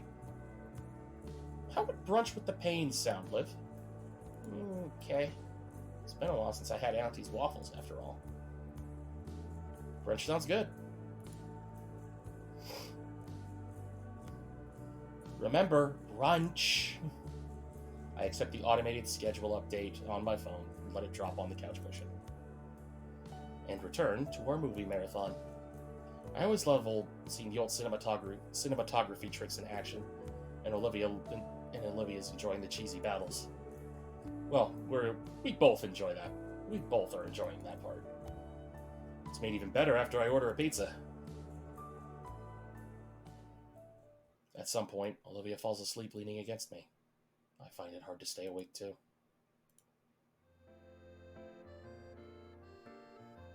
The morning sun greets us as we exit the flat together. I take the moment to bask in its warmth, breathing deeply the crisp spring air.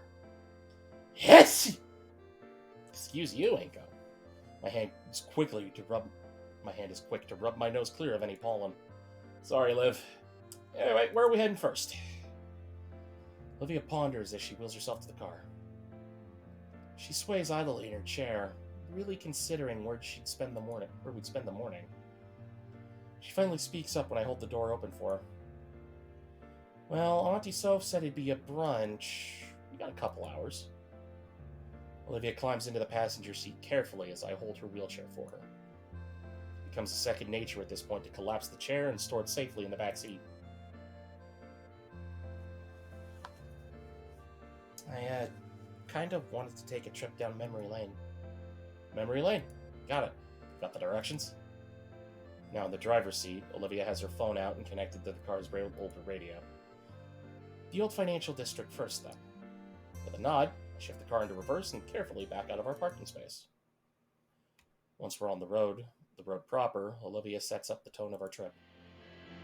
The song is fast and upbeat, with just a hint of pacheesiness, of patchiness. Glancing at her, I see that she's checked out completely, her eyes cast on the passing view and through the window. She won't be for too long, thankfully, since getting back home is easy if you know which back roads to take. As we pass through a congested section of downtown, Olivia lowers the music and speaks up. Inko? I turn to her and see her face pressed to the window. What is it? That building. The one right there? Looking to where she's pointing, I see an older building that's vaguely familiar. After I squint at it for way too long, Olivia supplies the answer. It's the old arcade. Her voice is low. Taking a look at the building, I finally realized why I couldn't recognize it. The paint looks fresh, and there's a different sign above it. Oh, it must have been bought by someone. Yeah. You want to check it out? We've got the whole day, after all. With the heavy traffic at the main road, Olivia has the time to consider deeply. Finally, she sighs and shakes her head. It's too early anyway. In fact, I think it's too early for Old Town, too. I doubt anything interesting will be open. Oh. Well... Any other places you want to see, then? The light ahead finally changes as we start down the street again, but Olivia's eyes never leave the old arcade building. It's when I can't even see it from the rear view that Olivia decides. I'd like to see the bluffs, actually. It might look nice early in the morning. That is a bit more of a drive in a totally different direction, but it sounds good. Turning the steering wheel to the side, the car starts down another side road towards the highway. You excited to go hiking again? Hiking? I mean, we don't have to walk the entire thing, do we? Yeah, I just figured it'd be nice to do it again. I suppressed the word exercise from my mind.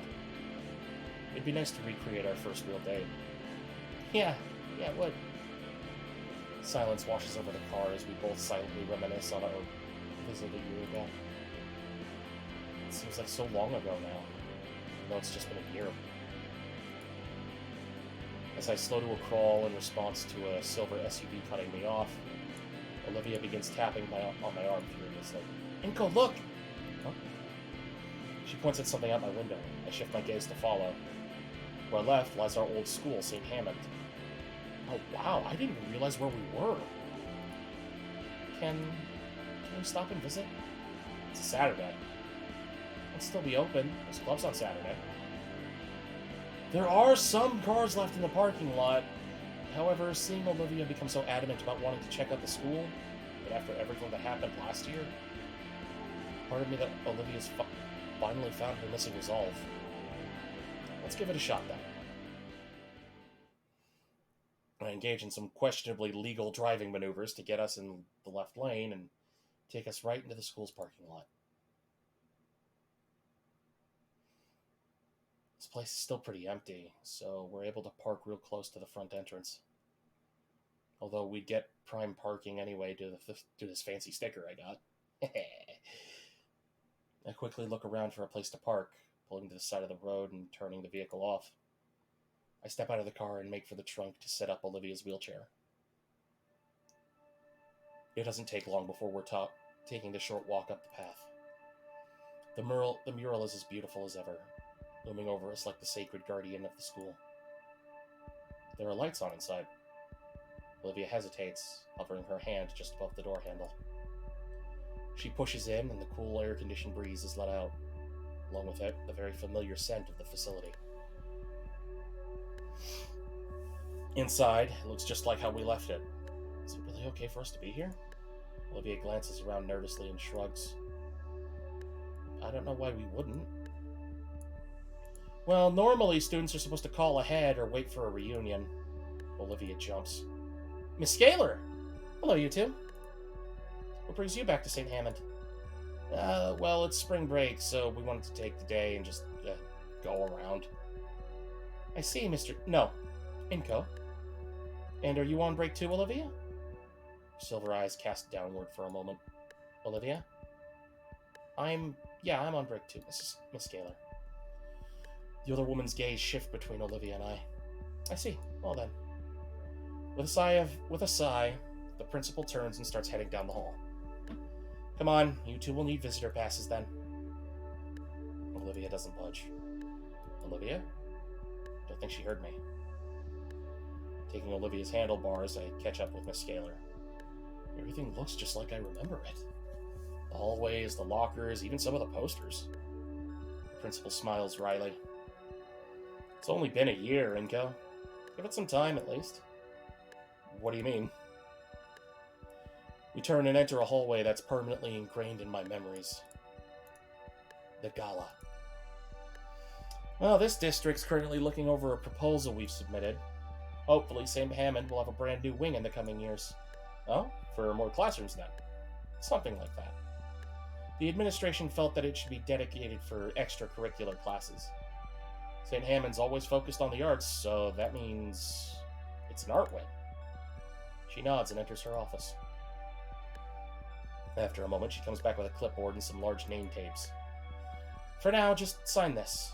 Don't worry about distributing any clubs today. There's only the Tabletop Games Club in the library. I fill out the sheet for both Olivia and I and hand the clipboard back. Before Miss Scaler returns to her office, though, she kneels before Olivia. And Miss Halford? The voice surprises Olivia as her head tilts back up to look at the principal. Yes? I hope this break helps with whatever is on your mind. You may not be an official alumni, but you're a former student of St. Hammond. Before Olivia can respond, Miss Scaler stands upright and re-enters her office. So, what now? Olivia glances down the halls to her left and right. I want to sit at my old spot. Eddie Adakin's class. Olivia lets go of my wrist with her tail and starts moving herself along. Ah.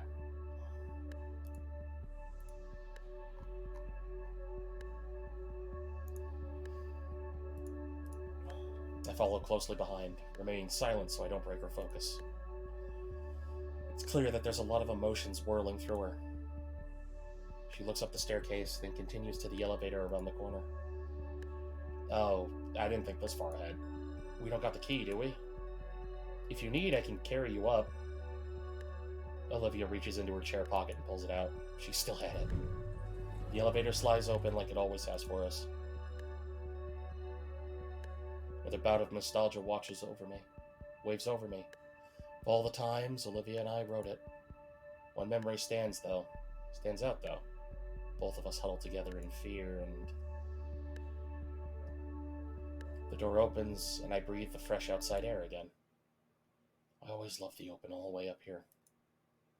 Olivia rolls past the rooms. 231, 232, 233, 234. Olivia stares at the nameplate.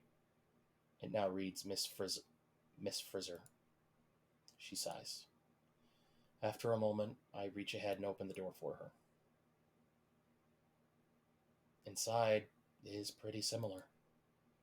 There's obviously new decorations. The teacher's desk has a different clutter of papers on it, but it's the same classroom. Olivia rolls inside. I watch her carefully move the chair by her old desk so she can use it. It's still. Should I enter? After a moment, she glances at me and pats the desk next to hers.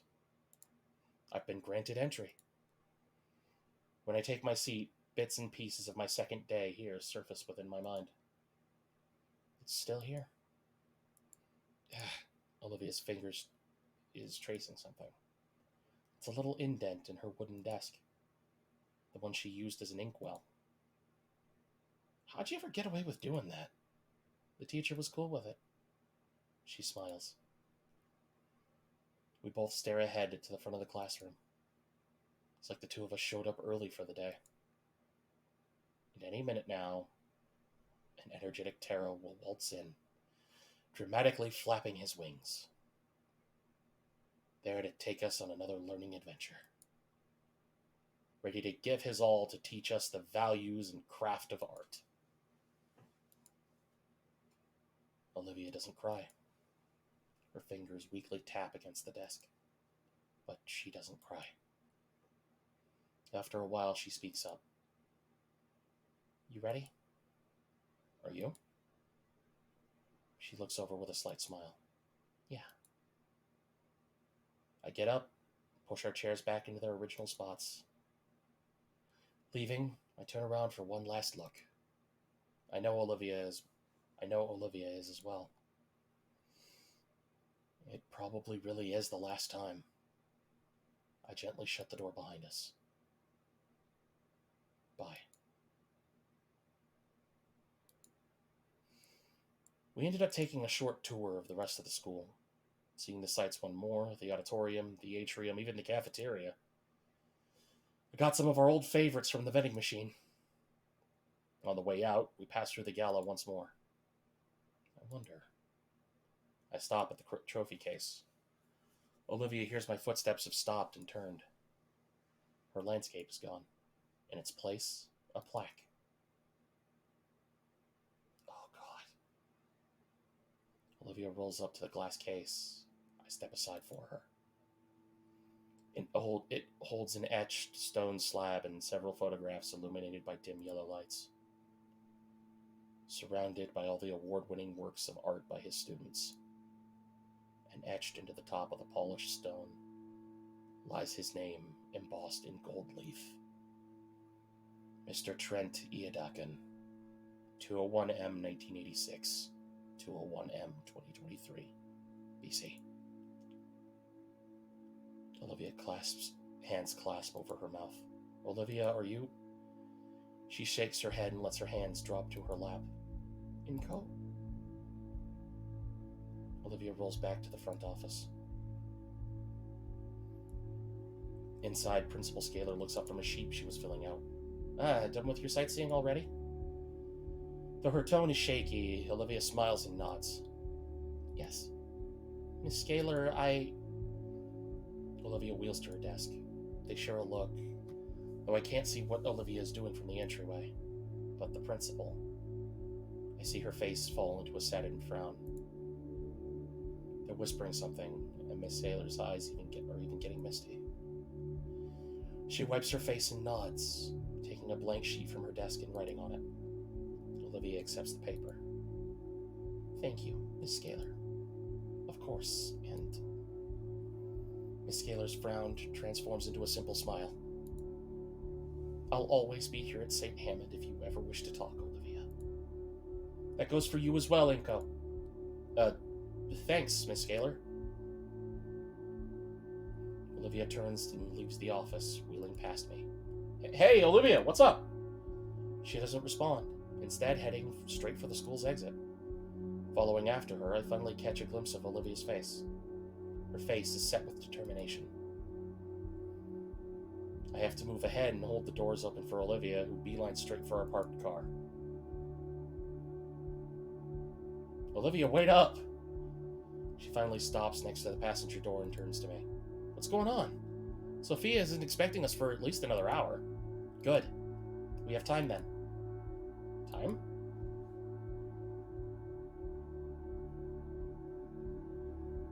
Do you want to go somewhere else? Yes, I need... Her voice hitches, but she still forces the words out. I need to go see him. See who? She thrusts the paper forward for me to read. Oh. We're nearly there. It's not that far away, only a 10-minute drive. But a combination of dread and anticipation make it feel like 10 hours. In the seat next to me, Olivia stares at the elevator key in her hand. Part of me thought she would have returned it. Maybe someday. Not that I can just make another one for a few bucks. It's just important to her. Hope it doesn't rain. As we pull into the parking lot, I take hold of her other hand.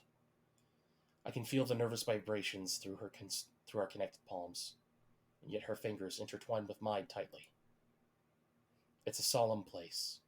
The grounds are well kept, but still creep up onto the old pavement. I help Olivia out of the car once more. The wind is picking up a little. We pass through the arching metal gate.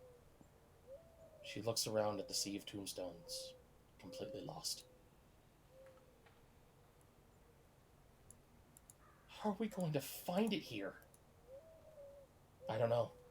Let's just start. I should have asked for more details. Don't worry, we have time.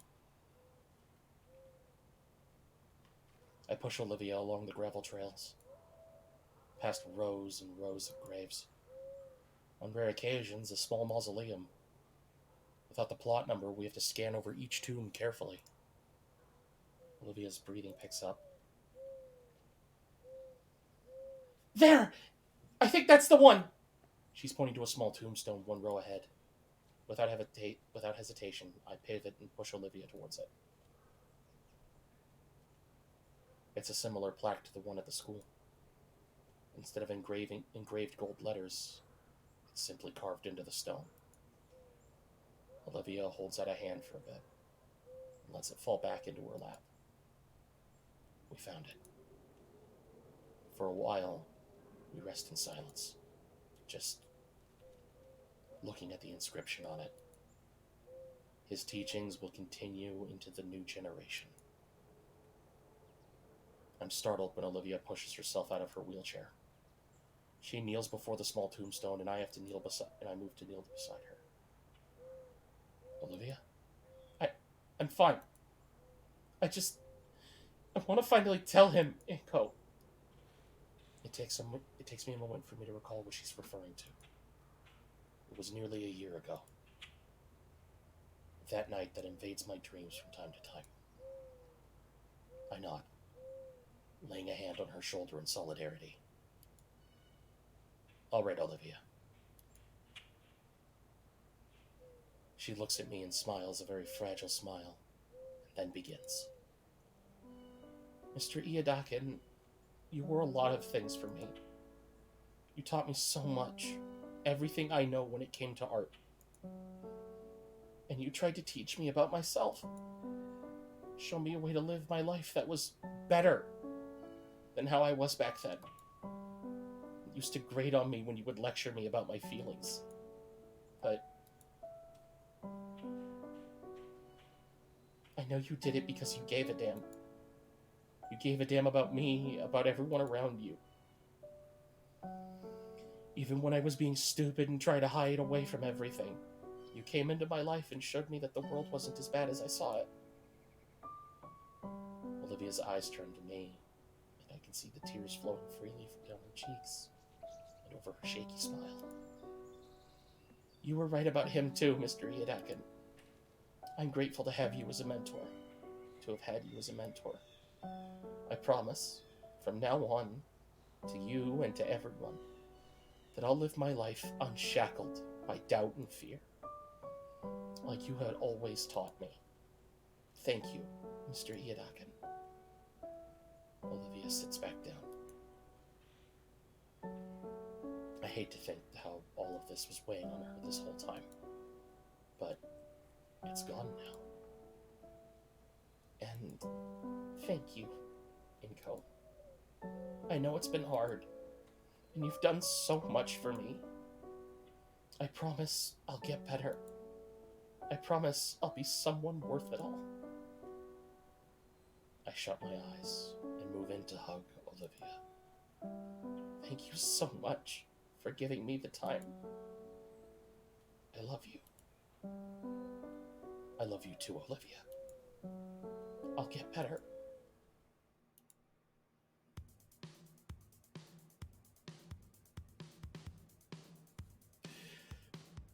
Oh, God. Fuck you, caveman. You heartbreaking piece of shit. Oh, God, it hurts.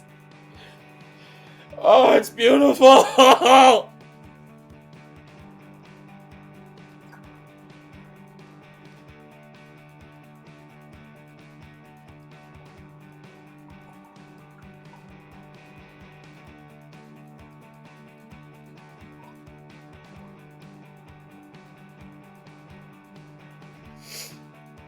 All of you Annans are fucking amazing. Jesus Christ.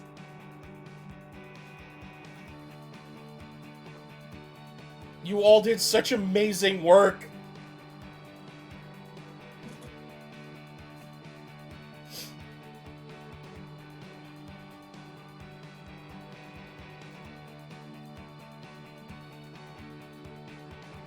Exactly. If it hurts, it means it's there.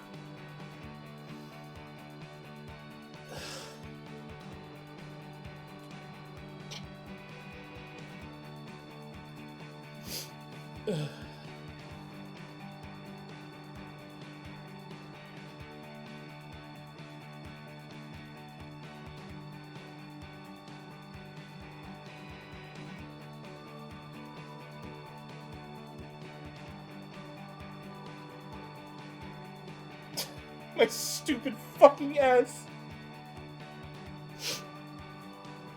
That's not fucking funny. How dare you throw that at me?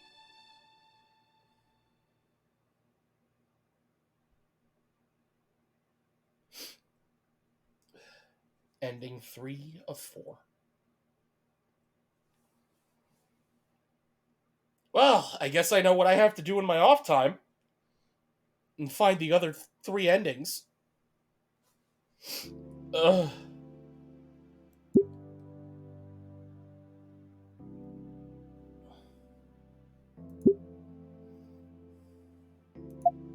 Guess I can turn on chapter select now. Thanks. Means a lot. Zeros out the scores.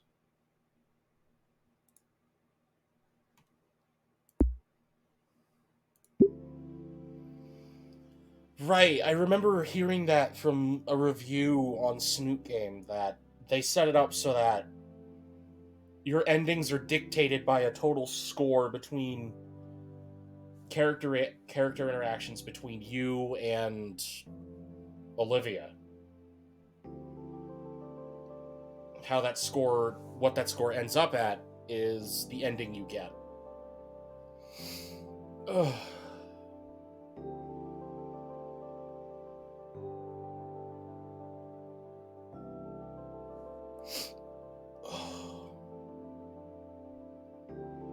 If you haven't bought it yet, if you're just watching the stream and you haven't given I Want to Hug That Gator a chance, please do. Please do. This is a project that deserves all of the love that was put into it. It's truly amazing.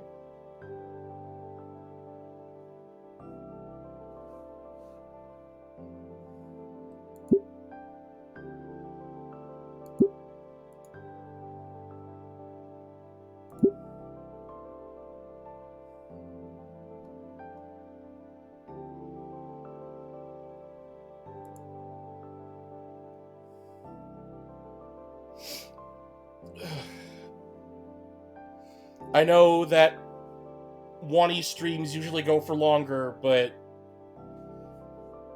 I don't think starting over with how emotions are right now would be a very good thing, so I think I'm going to be taking it early today. Thank you all very much for watching.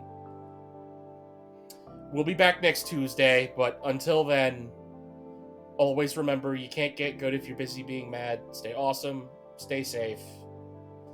Thank you very much for visiting the basement, and I hope that one day we can all find our own gator to hug.